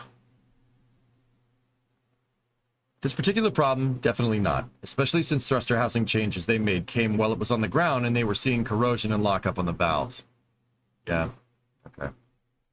Anyway, let's keep going. We'll go now to Eben Brown with Fox News. Hi, good afternoon. Thanks for doing this. My question is, what did you do either as your teams or as an agency to decide or have confidence in, after all of this is over, the Starliner returns, to go forward with the program, to go forward with, or for Boeing to go forward to try to have a successful, fully soup to nuts, human flight with Starliner? How do those conversations go? What are you looking for? And what would be acceptable to you? I don't know, making sure the thrusters work. We'll start there. That's probably good. You probably want that.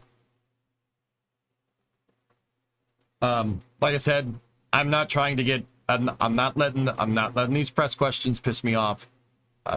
Just, once again, asking a question like that shows a big, I don't know whether it's deliberate or not. I'm not going to sit here and speculate whether it is. Asking a question like that shows a very fundamental misunderstanding for how this whole system works. And that's why, once again, I'm not going to get mad. I'm just going to explain what's going on. You're not going to know what you're going to do with Starliner next. The reason why you don't know is because you haven't looked through that flight data thing that I was telling you about. That will tell you the answer to that question. Right? Steve said that already. He's answered that question like 3 times. Right? But, whatever. It's been asked 3 different ways, but you have to review that data. That data is going to give you the answer as to where you should proceed with Starliner. Understanding that is tantamount. Like that's the most important part. You're not going to know what your next move is, right? You're not going to know. It's like trying to predict what to do with your next poker hand when you haven't got your cards dealt to you yet. Yep. No, I'm gonna call. What? How? You don't have any cards? Yeah, call. Whatever. That's a great way of losing money. Yeah, the poker analogy, but see what I'm saying? You don't. Once again, very big misunderstanding of how this whole thing works. You're not even thinking about that yet because you don't have the answer to that question. Viewing the data and completing this mission is going to answer that question for you. Yeah, I'll start and see if Dana has anything to add. I mean, you know, many parts of the flight went extremely well, and Starliner is a great spacecraft. We know that it performs well. The life support system's performing very well. In fact, we have extra oxygen. We're going to transfer over the next 24 hours or so about 20 pounds of oxygen to the International Space Station to use that oxygen. So many things on the vehicle are working really well. What we really need to go do is look at the things that didn't perform the way we expected. Like I talked about the helium leaks. Can we go fix those leaks, test those on the ground, and have confidence to move forward and fly again? And the same thing with the thrusters. We know the thrusters are working well when we don't command them in a manner that overheats them and gets the poppet to swell on the oxide. Many of the thrusters, we never saw any degradation at all. So we know that the thruster is a viable thruster. It's a good component. How then we then not overheat it? And we just have to go look system by system as we move forward towards certification, hand in hand with the Boeing team. And we have a process that we understand very well, and we'll start to work on that as soon as the vehicle comes back. We'll take our next question from Jeff Faust with Space News. Like I said, you're not going to know the answer to that question until you get the data. Hi. I wanted to follow up on an earlier question just mentioned about the thrusters for Steve Stitch. Are you looking primarily at changing the way the thrusters are used to address the overheating issue versus changes to the thrusters themselves or the doghouse's hardware changes to prevent the overheating in the first place? Thanks. Now, that's a good question. I think I know what Steve's going to say. Now, guys, based off of what I told you about being preemptive and not changing things, right? That's a big, I kind of gave it away. What would you do? Think about it. Would you go trying to make your thruster work in these in these conditions? Or would you go about trying to utilize the thrusters in a way where you know that they're going to they're going to overheat, not eat, utilize them in a way that makes that not happen? What would you do? What's the better option? Because once again, I could be wrong on this, but I'm pretty dang sure I would try to use them in a way that doesn't break them, because you have a lot of flight data on these thrusters. They were used first on the space shuttle. So there's a lot of flight data there about the behavior. The behavior is apparently it's well understood. Right? You wouldn't want to go make a hardware change right now unless you absolutely 100% needed to. Reconfiguring hardware puts you back into the testing cycle, and this is why changing stuff as you get closer to operations is a really bad idea. Because now you have to go back into testing. Now you have to recertify that hardware. Now you have to certify the design. Everybody got to go redraw all their blueprints, and then you have to make sure everybody gets the updated plans of the thruster redesign, right? Screw that. Screw that. It's easier to change software. Steve's probably going to say a much nicer version of that, but there you go. So when are you and Rocket Guy going to try to get these questions into the conferences? Yeah, I don't know. Pat, what do you got over there? This may be way above my hopper-sized brain, but darn it, EJ, it's interesting. Pat, it's super complicated, but honestly, this whole thing comes down to not understanding your vehicle. Pat, you're driving around in your car. You step on the gas when you're in drive. You know what's going to happen, right? You know what's going to happen because you understand the vehicle, at least at a fundamental level. You understand what it's going to do, right? What happens when you step on the brake? You're going to stop. You push on that more, you're going to stop faster. You understand what's going on with the vehicle, right? That's what this is all about. They went to step on the brake and nothing happened, and the brakes caught on fire, like the pace car at Monza the other day. You got to understand why that happened. That's really important. I think so, Rocket Guy, yeah. Yeah, I would say we haven't really ruled anything out yet, but an easier fix would be to not change the thruster design itself, but to try to understand the kinds of pulses we can get into where once you pulse it a number of times, after it stops pulsing, then the heat will soak back into the thruster and cause the poppet to swell. And so the easiest thing to do is figure out how do we lower the temperature that the thruster is operating at, and maybe not fire it in a manner that causes it to have this overheating phenomenon. That's really the primary thing that we're focused on based on what we learned at White Sands, based on what we've learned in flight. We'll go to our next question. Anthony with Spectrum News. Hello. Thank you all so much for taking the time to answer our questions today. My question goes towards the future. It was planned that the Boeing Starliner 1 mission that's crewed is supposed to happen sometime next year. How will what happen with this test impact that? And going forward, how will the certification process change regarding what happened with this mission? Thank you. Once again, it's the same thing. You know, how will the certification process change? I don't know. It depends on what the data says. Only then are you going to find the answer to that question. It's the same question. Again, just phrased differently. Once again, this really, once again, I don't know if the press, I don't know if they do this on purpose. If I had to guess, they're doing it to get on the record. Mayor, you already talked about it in chat over there on Twitch. You said they're probably doing it so they can write in their article, I asked Steve Stitch this question and he answered this, right? Probably doing it to get it on record because that's what you do if you're a journalist, right? But yeah, it's kind of incessant for, like, if I'm here to learn, right?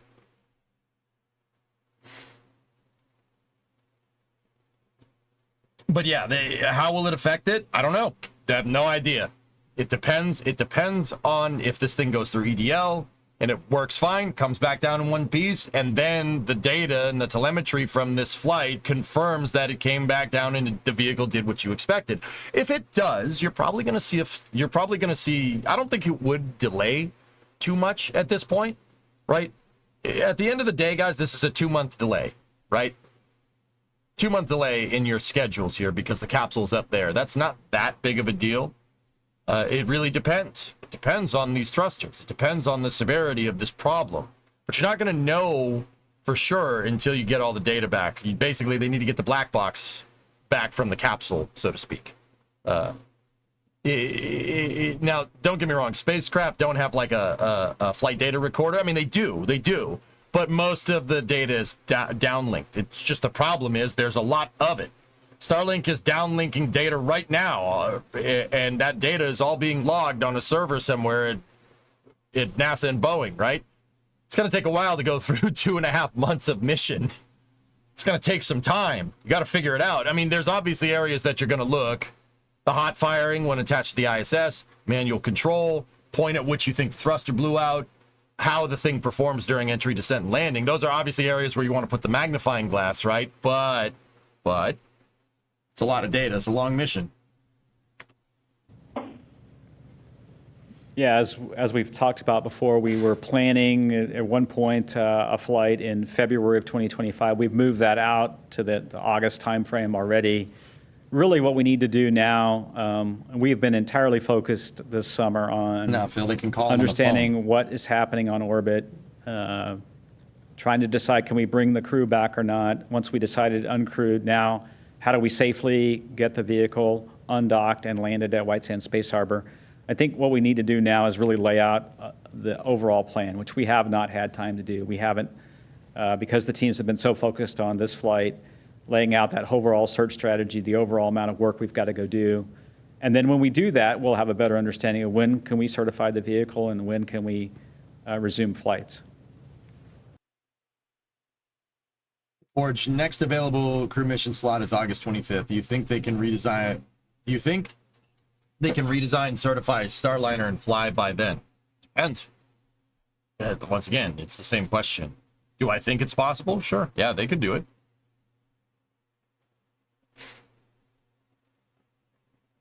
It's possible. Unlikely, but it's possible. Yeah.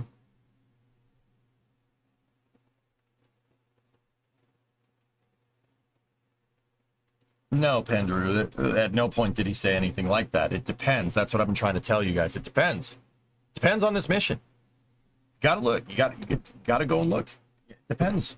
You have to figure out the thruster performance here. You have to understand what you can and can't do with those thrusters, which clearly Boeing had a problem with, right? You gotta figure it out. But you know, Steve did say that the rest of the capsule's working just fine. Everything else is fine, which is super interesting. You know. Like, if we get the capsule down, you figure out like the heat shield doesn't work, or you figure out that the environmental control systems don't work or something. Like that's when I'd be like, but this seems to the whole thruster thing seems to be like one problem. Everything else with this thing seems to be working fine, but it's also possible that the thruster issue is overshadowing other issues that we don't hear about. It's possible. But if they review the data and the only thing wrong with this thing is the thrusters, I'd say that's pretty damn good for a first attempt. And it's crazy to me because the data for those thrusters is well known. This could have been 100% successful. It was in their grasp. But once again, that depends on how. I'll tell you about this, on Flame Trench when we see the thing undock, and back on the stream when we see it come down. You know. Third attempt. It was the first one with crew, Frill. That's what I was referring to. But yes, third time the capsule's flown. But you got to remember, these problems didn't happen on the other missions like this. They happened, but they didn't happen in this way, which is important to understand. We'll take our next question from Micah Maidenberg with the Wall Street Journal. Are those thrusters new or are they leftovers? They're the same design. They're the same design, but new. Then. Boeing already took a $1.5 billion loss on their side from Starliner already. Would be curious if they go for a CFT2 to certify it before the start of the 6 contracted missions. You're getting into a logistics problem at that point, Forge. We were talking about this the other day. What is it going to fly on? Honest question. What are you flying on? I mean, it really depends. It really depends on what their customer wants. Hey, good afternoon. Dana or Steve, since the last briefing, have either of you spoken with Butcher and Sonny? Could you give a readout on what they said, or if you haven't, what have they communicated to NASA recently about their new mission? And there was some discussion on the last briefing about disappointment at NASA about not being able to finish CFT with crew. Have you heard any of that from either astronaut? Thanks a lot. I'll take the first part.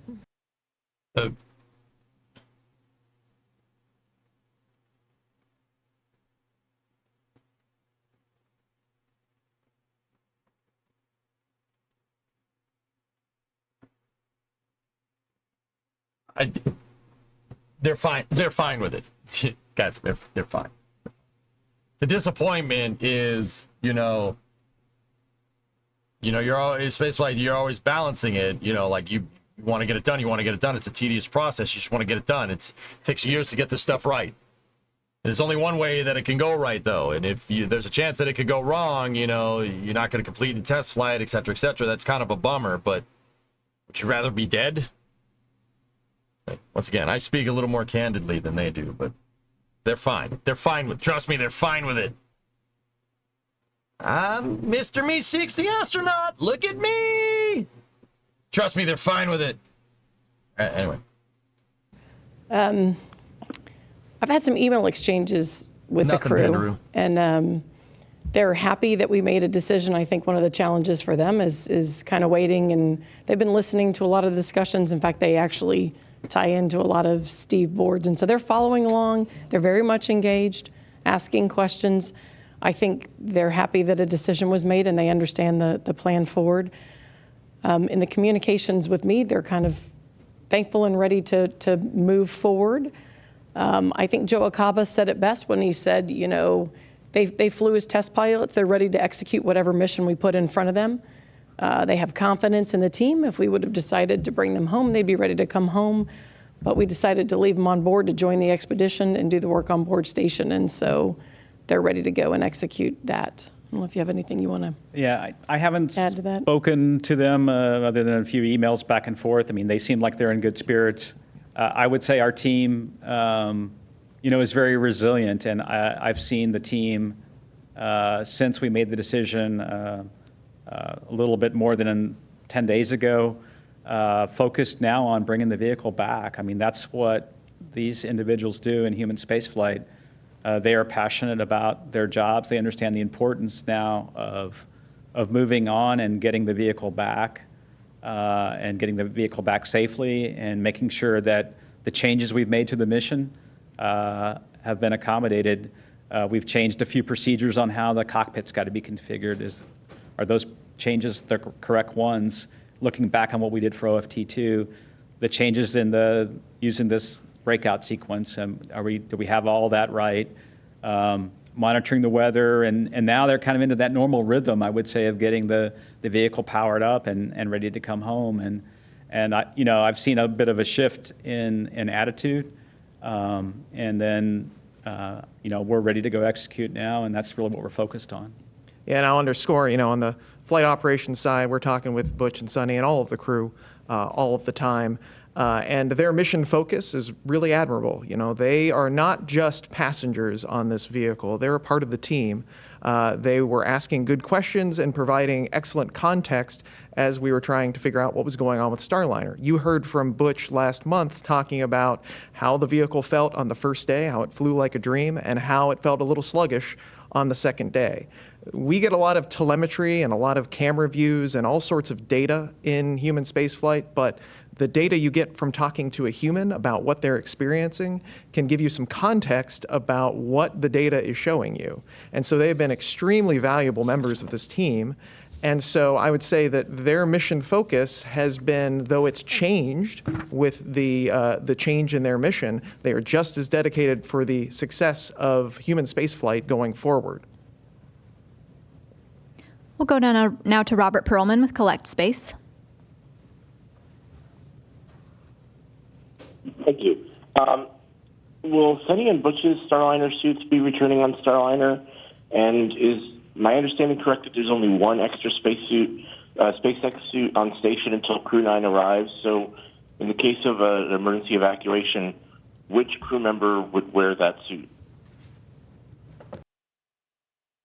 Why would you ask the second question if you weren't sure if it was predicated off the answer to your first question? He asked if the two suits were coming back down on Starliner, and if there was only one extra suit, who gets to wear that suit.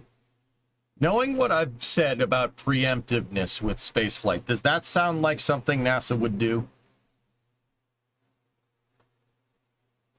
Seriously, does that sound like something they would do? Who's paying attention? I don't know the answer to this question for what it's worth, but I guarantee you it's not that. I guarantee you it's not that. No, they wouldn't do that. Why would you put an astronaut in a scenario where they don't have a spacesuit where they wouldn't have a spacesuit during an evacuation procedure?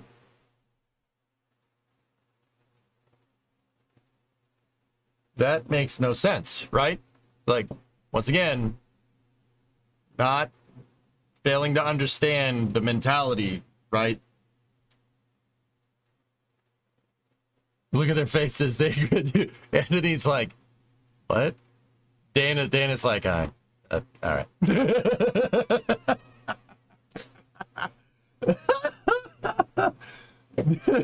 Silly, I know. The faces are funny, man. It's pretty good, man. It's a pretty good time. Dana's like, dude, even the thought of that is just like, no, man, commercial spacewalk has not happened yet. Yeah, those are good questions, Robert. The two Boeing suits will return with Starliner. So those suits that Butch and Sunny wore for the launch day and on the way to space station will return. We do have one suit on orbit right now that fits Sunny, and she's tried that suit on and it fits well. That's a SpaceX suit. The suits are not compatible, so the Starliner suits would not work in Dragon and vice versa. So when we Interesting. set up the contract, we let each of the contractors define their own suits and their own interface. And then we're sending up a suit for Butch that will fly up on Crew 9, and so he'll have a suit. Right now, the way the Dragon is configured for an Hey, Chad, I'm gonna eat humble pie right now. Cause yeah, okay, that seemed like that's what they're doing, and I'm not sure why, but you'll explain it. So, EJ's eating humble pie. Got that answer wrong. Not sure why, but hey, whatever. emergency, the Butch and Sonny riding on the cargo pallet in those temporary seats that I described, that's an unsuited configuration. So that there's no spacesuits that work there. There you go. The Dragon's configured to support four suits and 4 people with suits. And so in a temporary situation, we would not have suits for Butch and Sonny on Dragon. So, until Crew 9 gets there. And then Crew 9, it becomes a normal vehicle where they would have suits and seats, and they're part of that Crew 9 crew returning home. Interesting. So, see, I was half right. They're not going to leave them in a configuration where you're not, like in this particular case, they've tested that Sonny can fit into a spacesuit. I'm pretty sure, yeah, you're talking about an extra SpaceX suit, right? But the reason why NASA's willing to take that risk is because their contingency procedure that they came up with of using Crew 8 as a lifeboat in case of an emergency, they wouldn't have suits anyway. They would just be inside of the capsule with no spacesuit on. There you go. So, see, that's what I mean. That doesn't sound like NASA. The contingency, hearing the context of contingency is important there, but I don't know. I would say I'm more wrong than right in this regard. But yeah, NASA did have a contingency. They're not just going to be like, oh, you don't get a suit. Sorry, Butch. Sorry, Butch. Yeah, I don't know. Yeah, go try the Russian side or something. You know? Checks, what's going on? I hope they draw straws for the suit as a joke. The suit on the ISS was saved for Tracy Caldwell Dyson. She flew on Soyuz, but they sent a SpaceX suit for her just in case. Yep.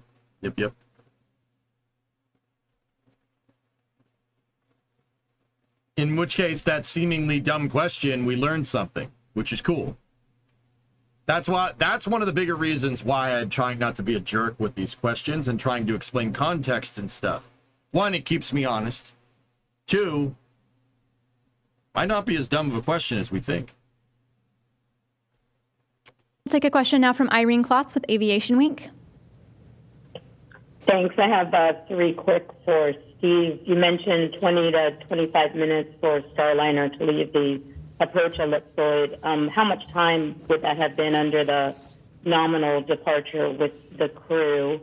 And the other question, you mentioned about a test of thrusters after it's out of the approach zone.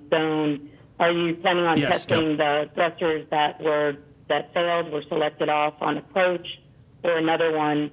And just lastly, is there any reason why you can't release a picture of the temporary seats in the Crew 8 pallet? Thanks. I'm not sure I know the answer to that. I don't know what the timings for Starliner nominal undocking were. I don't know why they can't show a picture of the seats. That'd be kind of cool. But I don't know what her second question was. I blanked it out because it didn't sound right. Okay, I think there was 3 questions there. Anthony may be best to answer the first one. I don't remember how long the original undock sequence took to get out of the ellipsoid. Maybe Anthony might remember. Yeah, to get out of the ellipsoid, I think it's under an hour, but there's going to be a plus or minus on that. But it's around that time frame, if I'm remembering correctly. And then the second question was relative to the thrusters and hot fires. The team is still analyzing which thrusters they would like to hot fire. I suspect they will choose to hot fire some of the aft thrusters. They may choose to hot fire the B1A3 thruster just to see. What we saw is, we did 2 docked hot fires, one about 10 days after docking and one a couple months later, and we saw that poppet receded quite a bit, and so the thrusters had a lot more thrust. So the purpose of the hot fires will be to see what has changed in the thrusters in the time frame since then. In fact, B1A3, we never hot fired at all. And then also to check the thrusters, the forward thrusters. They may hot fire a few of those, and that will be the purpose of that, is to see after you undock and you fire them for a little while, did we see anything in terms of a degradation in thrust there? And then the aft ones, just to collect a little bit more data on those thrusters. It really all is oriented toward learning more about the thrusters, and then what can we do to mitigate the heat in the thrusters in the future. We'll take a question now from Jim Siegel with Florida Media Now. Interesting. Hi, everybody. Thanks for taking my call. A question about, let me get my notes here. Will there be instrumentation on board to record what the crew would have experienced if they had been on board during the return of the Starliner? Thank you. I mean, there's telemetry, probably not so much like anthropomorphic testing device instrumentation, but that was already documented, like with a crash test dummy with the second flight, and Jeb, for what it's worth. If you understand that reference, good for you. I'd also like to echo Scott Manley's words and point out that OFD-2 was the only successful Starliner test flight thus far, and it was successful because Jebediah Kerman was on board. Yep, just thought I'd put it out there. Anyway, yeah, we'll see. Yeah, good question. Absolutely. There is a wide range of instrumentation on the vehicle. In particular, on the seats, there are accelerometers that measure the forces that the crew would feel, and so we'll have that data. We'll have a wealth of data on the spacecraft itself, the telemetry system, pressures, temperatures, structural measurements across the vehicle. So we're going to get a lot of data on the return. In particular, even inside the crew cabin, we can get a lot of data that will help us for the next flight as well. We'll go now to a question from AFP. Thank you so much for doing this. I just wanted to know, maybe from Steve, first of all, I think to follow up from another question. Do you have a calculation for the chance of a catastrophe for this return flight? And a little follow-up question. I just wanted to understand. Same question. It's been asked like 6 times now. Understand the trade-offs better with regards to the breakout burn. You said it's less stressful for the thrusters, it's quicker, and so on and so on. So why do you ever not do a breakout burn when you have crew? I know that crew are able to manually pilot, but is there a disadvantage to breakout burns that means you don't normally do them? Thank you. That second question is actually a pretty good question. Usually you don't need to move away from the ISS fast. In fact, moving away slower and minimizing your thruster pulses near the space station is probably the best bet. And you do that with kind of the normal like separation and undocking sequence that you'd see from like a Dragon or something. But you know, that does involve, yeah, I mean, it's the speed, it's the speed, because they're worried about the duty cycle on the thrusters, guys. That's why you don't do it every time. You generally want to go slower. So once again, if a spacecraft is, the springs will push the craft away, but they're going to be firing the thrusters. And what happens with the ISS, and this is a very well documented thing, it's very well understood, which is why you minimize, like you could pulse the thrusters, but you don't want to do it all at once, because what you can do is you can put a, if this is the truss segment on the ISS, the truss segment can bend back and forth like this, and it can basically turn the ISS into a giant crossbow. If you outgas too much, and a lot of the gas gets caught in the solar panels and turns them into sails, you can create a lot of weird loads on the ISS that you don't really want. So, you know, under a normal undocking, you'd go slow and you'd take your time, and you would overall do more thruster firings, right? But it would be more spread out. What they're trying to do in this particular scenario is get Starliner away, using the minimal amount of thrust that they can to make sure positively, like without a doubt, that they wouldn't have a collision. Yeah, that's the reason. He'll talk about it. I mean, I know I'm pretty damn confident in this answer. Yeah, I would say the thing we looked at very carefully is what to do with the separation sequence. Do we go with the normal sequence where we could get a little bit more data on how the navigation system performs as it flies around the space station? We do have one of our requirements is to be able to fly around the space station, which we've done a few times with Dragon, just to characterize the exterior surface of the space station and see if there's anything that we can learn about the space station. So the original purpose was to do that part of that trajectory, part of that fly around. When we looked at the performance of the thrusters and improved our understanding over the last few weeks, we chose to go with a simpler sequence to get away from station a little faster and then not really put the station at any risk if you had thruster failures. Obviously, you saw on approach, we had 5 different thruster fail-offs, which we were able to recover each of those thrusters. We were able to have good control of the vehicle during all those various timeframes on the approach. It just took that whole strategy out of the equation by going with this very simple sequence, which was already a part of the software. And so the Boeing team did an innovative job of choosing that sequence, and that's what we're going to go fly. I'm not sure I copied the first question, but maybe Dana did. What was the first question? Along the lines of uncrewed versus crewed. Oh, uncrewed versus crewed.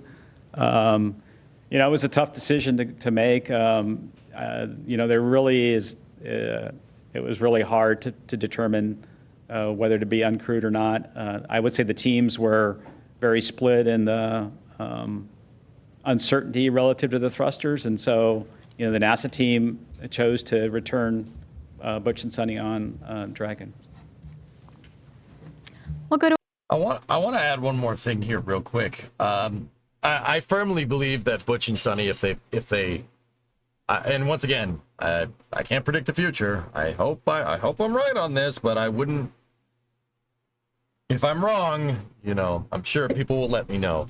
I think they could come down on Starliner just fine. Once again, it's because you're going to be preemptive. There's no way they're just going to send it with their control systems, knowing that they could blow out thrusters and just do the same thing and risk stranding the crew.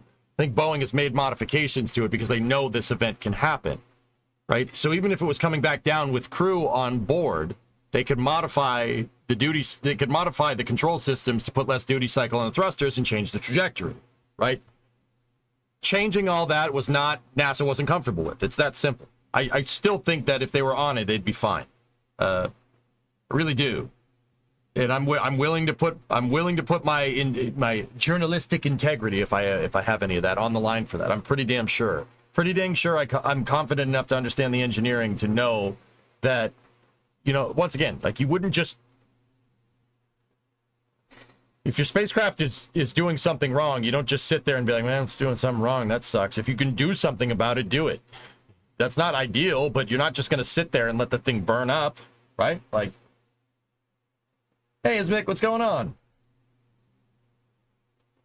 It still is the contingency return vehicle, so that says it all. There you go. Yeah, I mean, I think it's going to. I really do. I really don't think it's a problem. But NASA didn't want to take the risk. That's fine. It's their contract. They're the customer. Your customer's always right, I guess. Right? Anybody that works service industry knows that that's a loaded freaking statement. That doesn't mean you have to bend over backwards for somebody. Stand up for yourself. No, you know what I mean? It's a $4.2 billion contract. NASA's paying you that amount of money. You do what they want. Simple as that. Other than the fact that Starliner is haunted. Yeah. Dude, that grounding loop, man. What a noise that was, huh? To our next question from David Denault with About Space Today. My question is for Steve.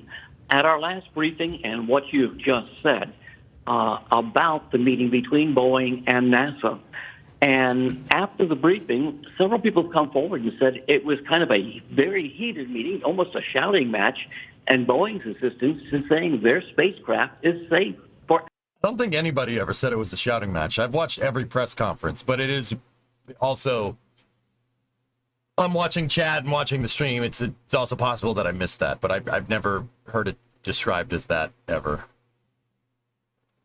Astronauts. Could you comment on that and kind of bring this to an end? Yeah, I would say the last meeting we had where we talked detailed technical data on the different positions and the different analyses, I would not characterize it as heated. I would say anytime you're in a meeting of this magnitude where there's this kind of decision, there is some tension in the room. Boeing believed in the model that they had created that tried to predict thruster degradation for the rest of the flight. I would say the NASA team looked at the model. Did you hear that? They made a new thermal model based off of the behavior of the thrusters from the uphill ride. See what I'm talking about? That's why the Boeing people are so confident, because they changed it based off of what they saw on the uphill flight. See what I'm talking about? Exactly. That's why they were like, yeah, of course it's going to land. We do, because we're not just going to sit there and let the damn thrusters blow out. And NASA was like, no. And saw some limitations, and it really had to do with, do we have confidence in the thrusters and how much we could predict their degradation from undock through the deorbit burn. And the NASA team, due to the uncertainty in the modeling, could not get comfortable with that. And so fair. I wouldn't say it was a yelling, screaming kind of meeting. It was a tense technical discussion where we had both sides listening intently to all the data, and in the end, to make a decision whether to return crewed or uncrewed. And NASA chose to allow Butch and Sunny to stay on station, return on Crew 9, and we'll bring the vehicle back uncrewed on Friday.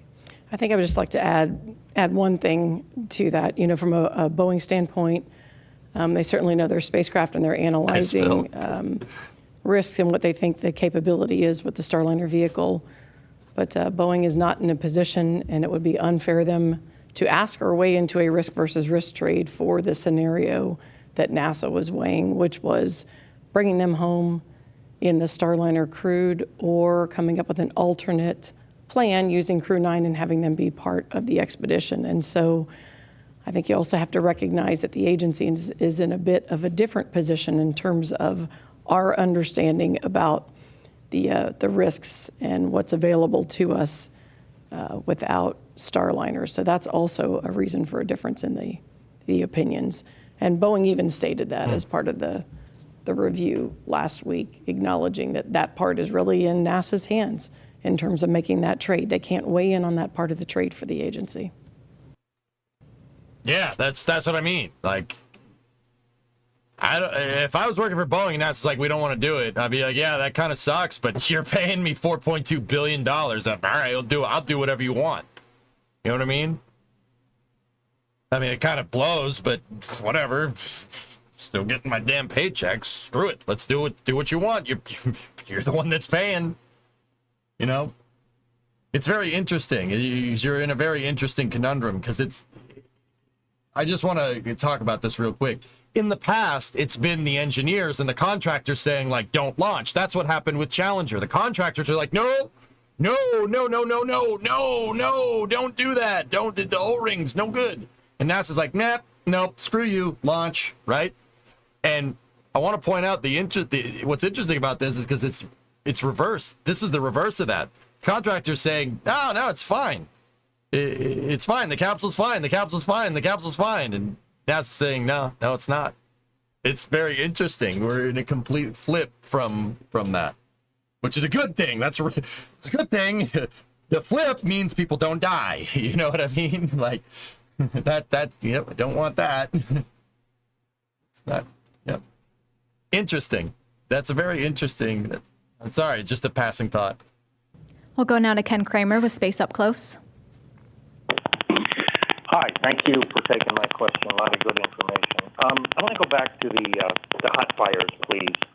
Been wondering about this for a while. And why did you not do more hot fire tests in the orbit when you were still while you're still docked? And can you also please describe these pulses? How intense will these pulses be? The same as the hot fire test after it undocks, or will they be longer?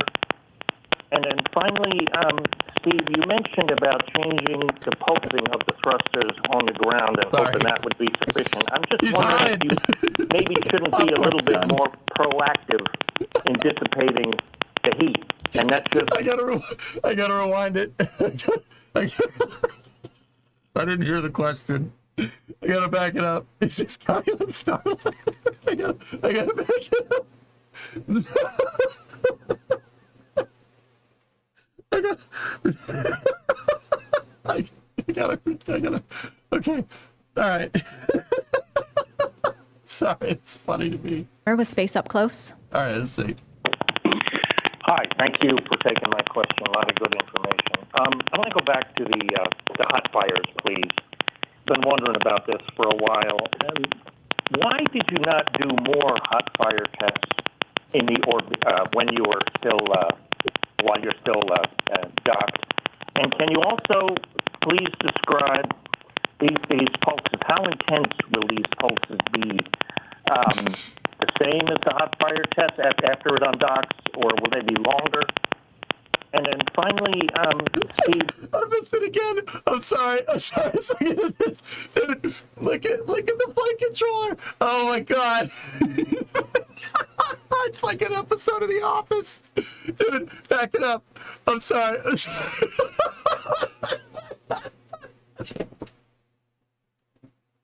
I don't know why that's so funny, man. Oh my goodness. Dude.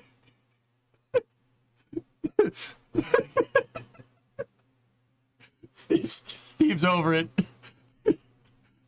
What? Oh my God. Hey, Pi, what's going on? Dude.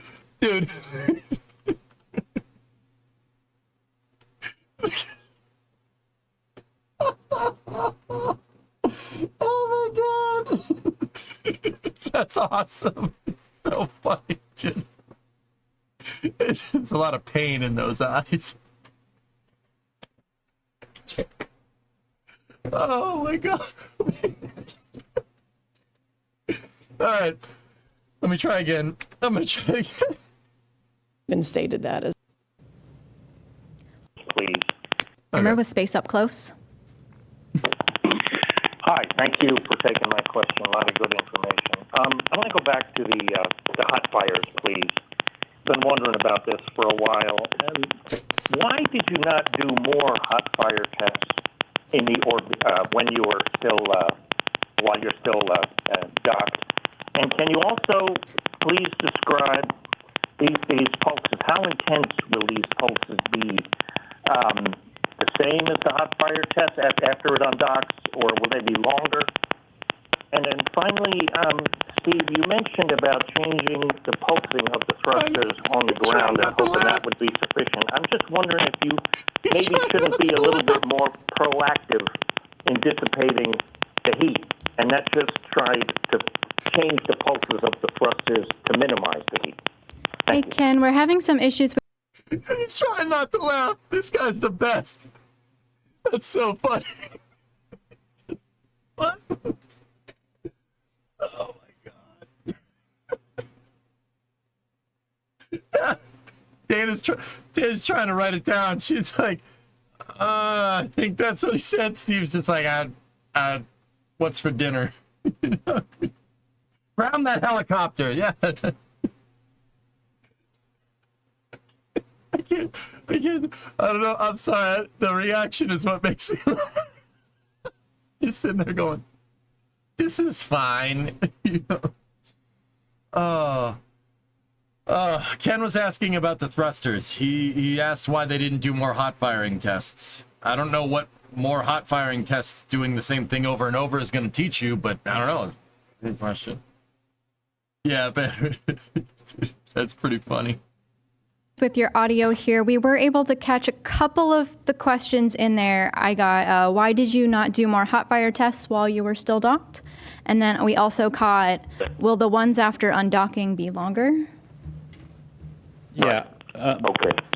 The last question was when you do the ground testing, okay, you mentioned that you're just going to change the pulsing. Why not be more proactive in trying to dissipate the heat in a redesign? Thank you. This guy's my new hero.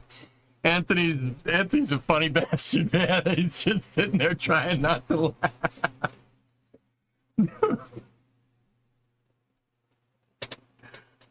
Oh, that's awesome.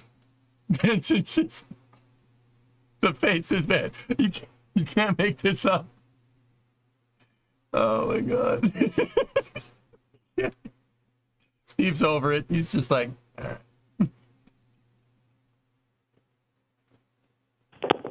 I caught about being more proactive. Yeah, I think I'll try. Let me see if I caught it. The comm was a bit garbled. So the first question was related to why didn't we do additional hot fire tests while docked? I think, first of all, there was a downside to doing the test. Every time we ended up needing to do a hot fire test, we used a little bit of the helium, and we used some of our helium margin. So we did one early on to try to understand the aft thrusters. What were we seeing on those? And we actually perfected and came up with a great system using the space station. Dana's team did a wonderful job of being able to back out an estimate of the thrust, considering the station weighs about 1 million pounds, to use the navigation system on the station to back up the thrust. That was important to us. 500 tons. The second one we did, and about 2 months after being docked, we tested all the thrusters. And that was important to understand the recovery of the poppet. And we think based on that testing, the poppet had recovered almost 100%. All the thrusters that we tested were almost back to the normal levels of thrust. So we didn't really see a need to do more docked hot fire testing after that. The ones we will do undocked, we will do a real short pulse, about of a 1/10 of a second pulse on the thrusters. And you don't need as long a firing, because what we'll do is put the vehicle in free drift. In other words, there'll be no other firings. And so when that thruster fires, we know for a nominal thrust about how much the vehicle should respond to it. And so we'll do these real short pulses.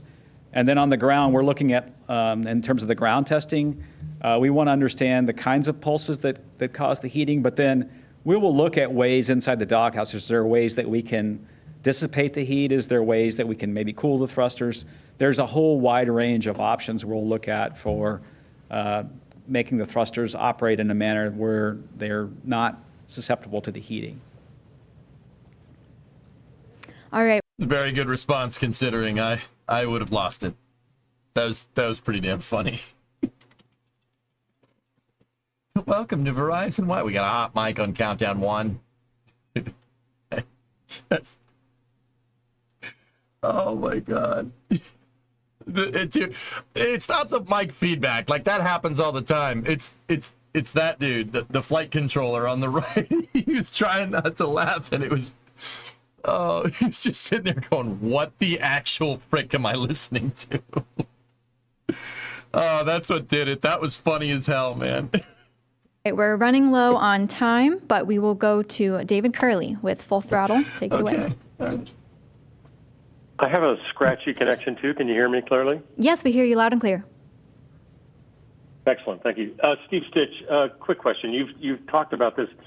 Can you describe the profile of using the thrusters after undocking? Are you trying to push them? You're trying to keep them below what you normally do? And bigger picture, have you noticed a difference between the way the computer flies with the thrusters versus the way a human flies with the thrusters?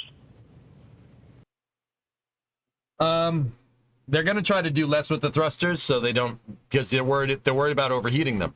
The overheating happens from using them too much, from their pulse width being too short, too close, as opposed to right? And in terms of humans or the computer flying it, obviously the computer's going to fly it a little bit different, but it all comes down to your control mechanism. The computer and the manual controls are probably both interfaced to some type of, well, control system. Whether it's fly-by-wire or not, I mean, knowing Boeing is probably fly-by-wire, if I had to guess. That's basically the case for any spacecraft flying now. It was fly-by-wire for the shuttle. That was from the 70s, you know? In fact, fly-by-wire is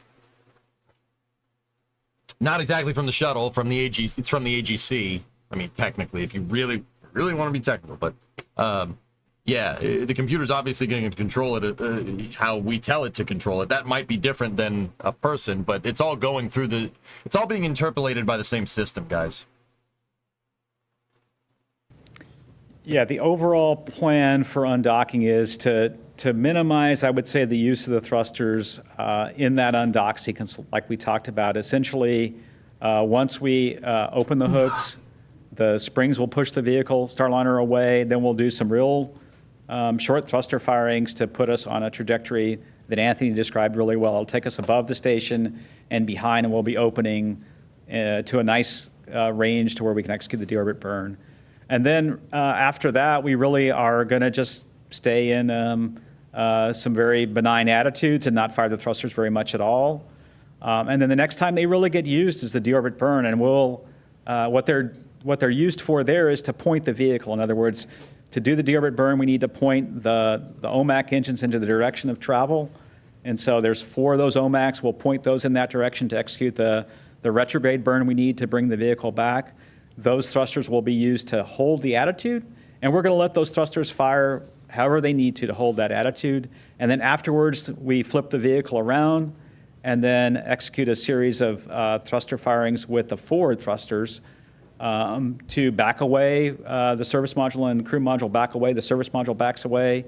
Then it spins up and does a disposal burn, and those are all done with the forward thrusters on the service module. And so, early on, we're going to kind of, be judicious with the thruster firings in close, and then sort of save the thrusters for the very end of the flight when we need them the most at the deorbit burn. Thank you, Steve, and to all of our briefers today. This is the end of our coverage here today, but we will be back on the air Friday, September 6th, 4:45 p.m. Central Time, 5:45 p.m. Eastern, for our undocking coverage of the Starliner spacecraft. We'll be back at 9:50 p.m. Central for the deorbit through landing coverage, and then we'll have a news conference Saturday morning to follow. Until then, we'll see you then. Thanks so much for joining. He didn't answer the second question, but yeah. I don't think he did. I think he did that on purpose. But anyway, yeah, there you go. There's your Starliner update. Like I said, everything that I've seen here, guys, I'm pretty sure that capsule's coming home just fine. There's actually what Steve said in that very last question. Once again, very telling. They're saving the high intensity burns for the ones that they really need, right? So it's actually super cool. Yeah, that's why I think like they probably will blow out a thruster, probably blow out another one, but once again, could be out of an abundance of caution. I mean, if you blow out a thruster, that wouldn't be anything that you hadn't seen before, right? You saw it on OFT2. Right, at that phase in the mission. However, I still think the capsule's going to get home just fine. I'm pretty sure it's going to be all right.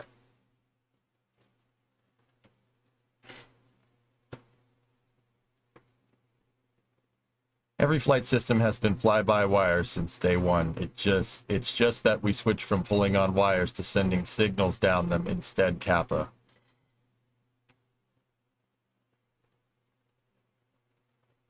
Your mother must be so proud of you. Okay. Hey, Cal, what's going on, buddy? See, Kraken, God, it's almost been 2 years. Jeez, you used to have hair, Kappa.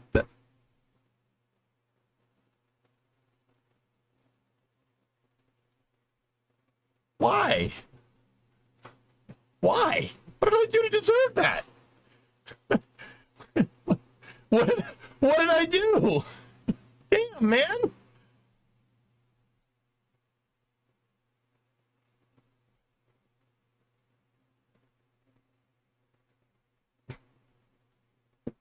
You went bald. Hey, I still got some hair up there, man. All right. I still got some. It's there. I'm not going bald. I'm just too tall for my hair or something. Put that back on there and put that back on there. And, it's fine. You've gone the way of Scott Manley, efficiency. Yeah. The receding hairline's almost as bad as yours. Hey. Nobody ever said anything about a receding hairline. You guys said I was bald. I'm not bald. I have hair. See? It's just receding on all fronts. But it's there. Yeah. All right.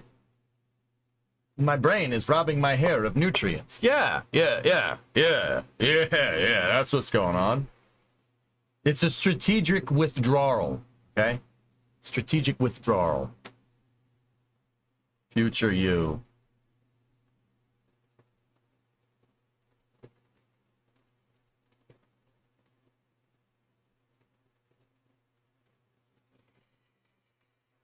Do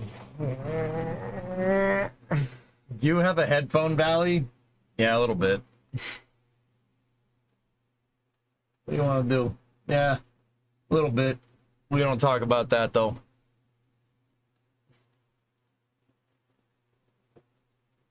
We don't talk about that, though.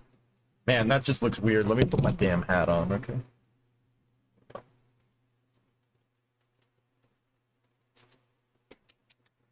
Back to business. Have you seen the Zach video yet? No, I have not. Have you got sandpaper on your headboard?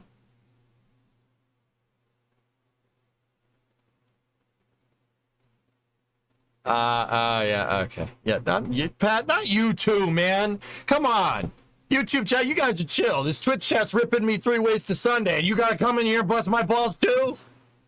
Damn, man, I was gonna show you this really, really awesome picture of Blue Origin's new drone ship that came into port. I was gonna show you that really awesome picture. You know what? Now I don't want to. So guess what? I'm gonna do this. I'm gonna block out one stream, not block the other out. Guess what? Oh yeah. Look at that, YouTube. Isn't that sweet? Look at that sweet picture. Oh yeah. Oh wow, that's awesome.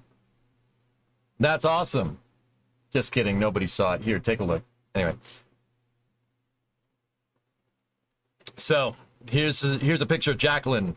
This is Blue Origin's landing platform vessel for landing Newglands. That's pretty awesome.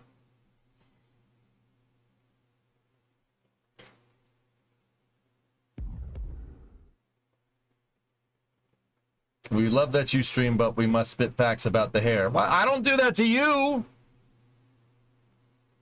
I'll do that to you, man. Yeah, that is a big mother. It's about the same size as a SpaceX drone ship, but there's all this accoutrement. What the heck is that? On the back of the ship. Interesting. The facial hair is ablative. Who does the name come from? That's Jeff Bezos' mom's name. Yeah. Yep. I'll pay you to make fun of you. You don't pay me enough, you jackwagon. Anyway, yeah, really cool. There's also a Vidya. There's a Vidya on board. We've got the Ocean yellow handrails. Oh yeah. Awesome. That's pretty good, man. Pretty cool. Yeah, see the people? Is this enough to be worth it? Yes. Yeah, that's fine. So is Jeff saying his mom is as big as a barge? Okay. There seems to be a gigantic garage door right there, guys. Not sure what that's about, but yeah, I've noticed that there's there's a bunch of buildings attached to this thing. And one of those buildings clearly isn't small. That's like a 3-4 story building. It's bigger than my damn house. Cars, obviously. Yeah, I'm really interested to see what Blue Origin has in store for like an octo grabber or something. I'm really kind of wondering. Bez as a copycat? You know what, Pat? Yeah, maybe. I don't care. You know why, dude? Hey, Super, what's going on? Jeff's mom might get destroyed by New Glenn. Yes. Really big octo grabber. Gonna call it now. First rocket is gonna demolish one of those buildings. Yeah. Fire equipment. Is Blue doing fairing recovery? Don't know. You know why I don't care, Pat? You know why I don't care? Because now there's 3 drone ships that land rockets on them operating out of the Cape instead of 2. Yeah. Yeah, I don't care. You can copy other ones. I don't care. I want more rockets, not less. What are you, crazy?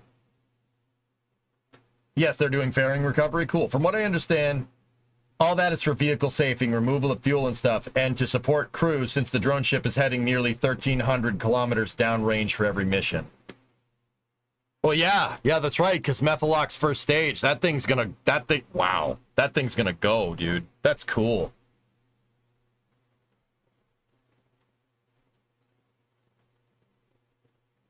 Hasn't SpaceX commissioned another 2 drone ships?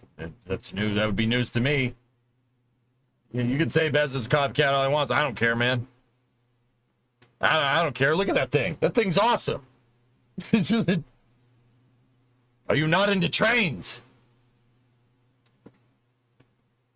SpaceX's 4th drone ship is coming this year. It's nearly finished in New Orleans. Yeah, okay.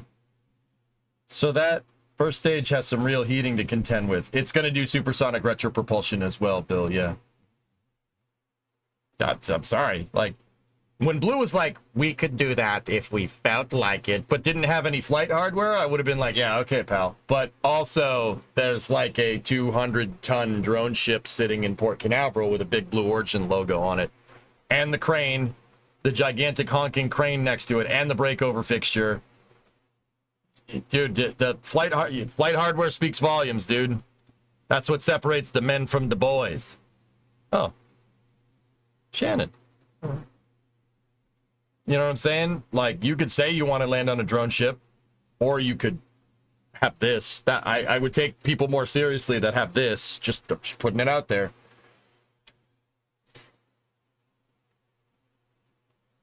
Same design as a shortfall of gravitas for the SpaceX 4th drone ship. Yep. I still don't like Blue just for the norm that they tried to make drone ship landing proprietary. I think it was a different company 10 years ago, Forge, when that happened. Part 2 of Tim's video is coming out tomorrow. Nice. Excellent. I want to see the transporter erector, and I'm going to gush over that thing.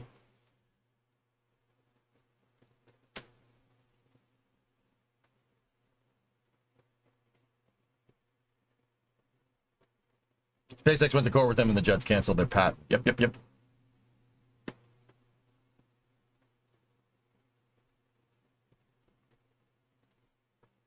It's not a drone ship, it's a landing platform vessel.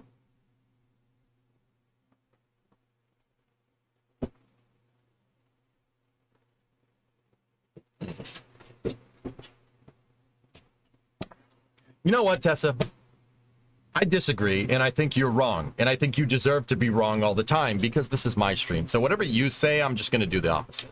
So I'm going to keep calling it a drone ship, and you can go dig a hole or something. Why don't you guys go dig a hole, and I'll get another beer.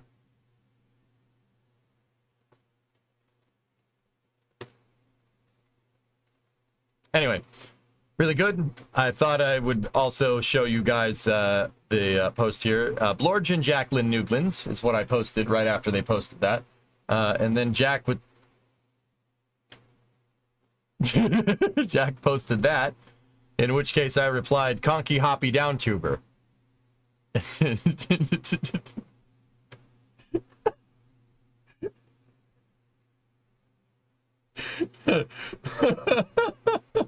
I'm sorry. I'm laughing at my own joke. I don't care. Conky Hoppy Down Tuber. What? They moved Hoppy last night. Did you watch it? I had it on Starbase Live up there, Journey. I watched the whole thing. Then chat annoyed me. I was going to show chat, then they annoyed me, so I put it up there and watched the rest of it while I was playing Workers. You're a strange person at times. Lord and Jacqueline Newglands.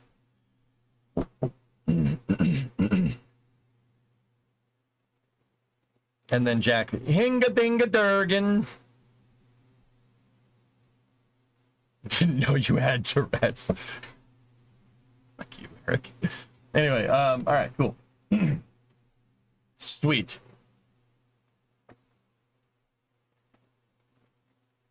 Talking about drone ship, there's a hole on a shortfall of gravitas. All right.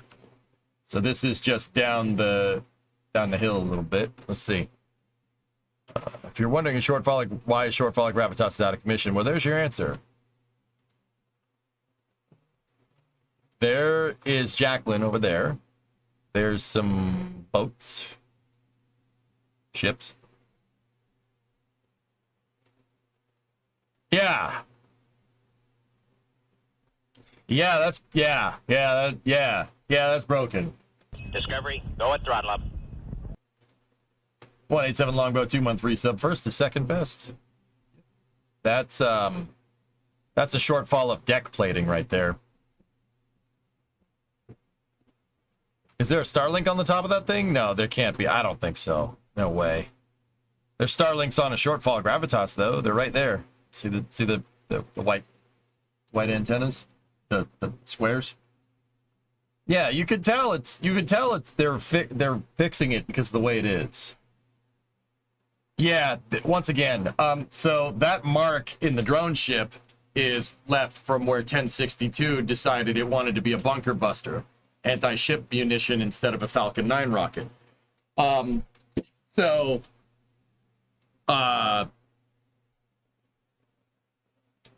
I would say that what John Edwards on X the other day, what he posted about SpaceX being confident that 1062's mishap was entirely because of recovery, nothing to do with the rocket. I think that's pretty spot on, especially since SpaceX scrubbed the Falcon 9 that was supposed to launch today. Starlink 811 was supposed to launch, but they didn't because recovery conditions where the drone ships were not preferable, which tells me that SpaceX has tightened up their recovery criteria just a smidge because whatever happened with 1062. When's the last time you heard a Starlink mission scrubbing because of recovery conditions? That doesn't happen very often. So yeah, that pretty much proves in my mind exactly what happened with 1062. They're just bad recovery conditions. So I'm gonna go ahead and guess that the drone ship was going up on a wave just at the right time for 1062 to come down and just shorten the amount of time it had to stop, basically. Yeah, they found the envelope. Yep. They found the envelope.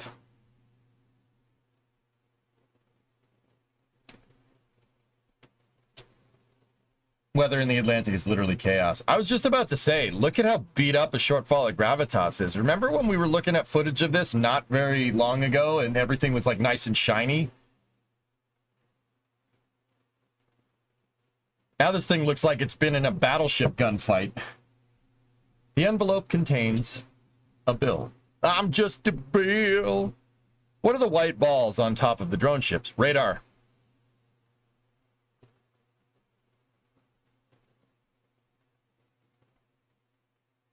It actually could be a bunch of different things. The radar is actually that thing right there. These could be antennas to communicate with satellites. I don't know too much about the antenna side of things. I'm pretty sure the radar is the spinny boy right there, though.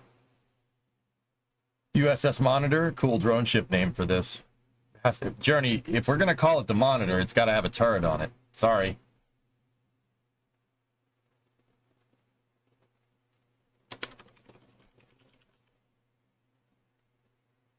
I would like to point out that the Americans made a battleship during the Civil War with a turret, a rotating turret on it.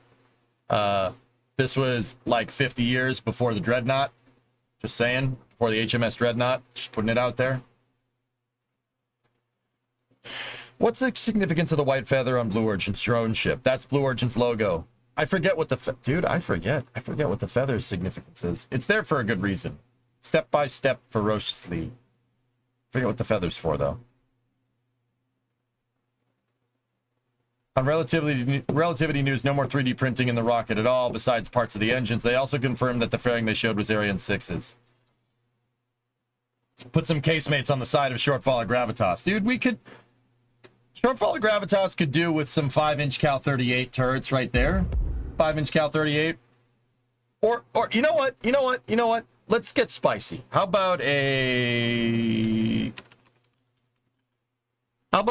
know, 4 Sea Whizzes? You know, starboard bow, port bow, starboard aft, port aft. Just 4 of those things to do you right. Yeah. Do we call its counter the Virginia or the Merrimack? The Merovingian. The Merovingian.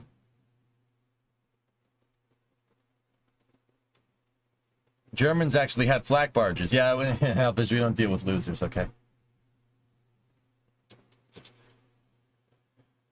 The balls are radomes covering the radar antennas. Yeah. That's what they're there for.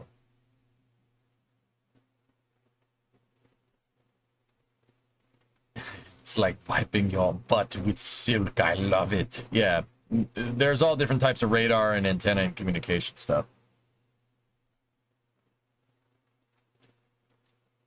But still, really cool. Really good stuff. Like I said, that's why I don't mind it, because there always 2 there are. No more. Actually, a lot more. It's pretty sweet. It's pretty sweet. Florgen, Jacqueline, Newglands. All right, what else do we got? We got something here from Tori Bruno. Let's see what he's up to. Judging by the fog, I'd have to say this is Vandenberg Slick 3 receiving a brand new 70,000 gallon, 265,000 liter liquid hydrogen tank for Vulcan's Centaur 5. Together with the Atlas tank, the pad capacity has more than tripled to 100,000 gallons. Yeah, baby. All right. ULA's making moves at Slick 3. The radar allows for the bleeps, sweeps, and the creeps. Yeah, but you don't want to get any jam on it. You know what I mean?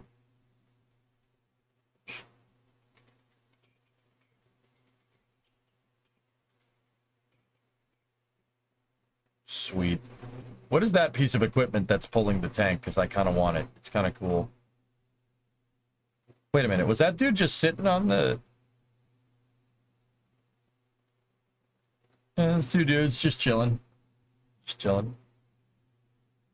Yeah, ULA is going to town on Slick 3. Their Slick 3 is Space Launch Complex 3. It's Slick 3 West at Vandenberg. Or Slick 3E, excuse me. They're really, really modifying the heck out of that pad for Vulcan operations, but still cool.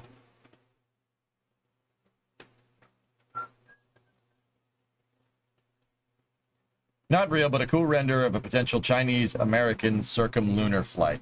This is just a render.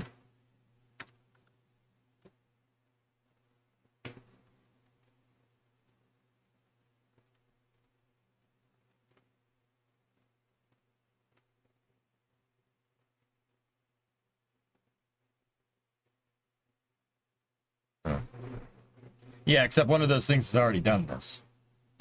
The other one has not. One of these lives has a future. The other one does not.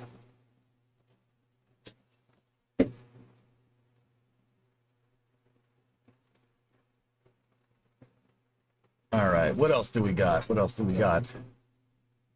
That is actually stuff from yesterday.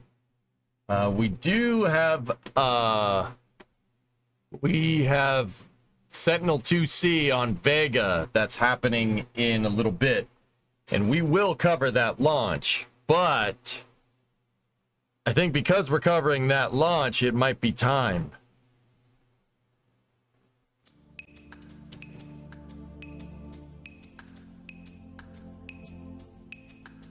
You know what time it is?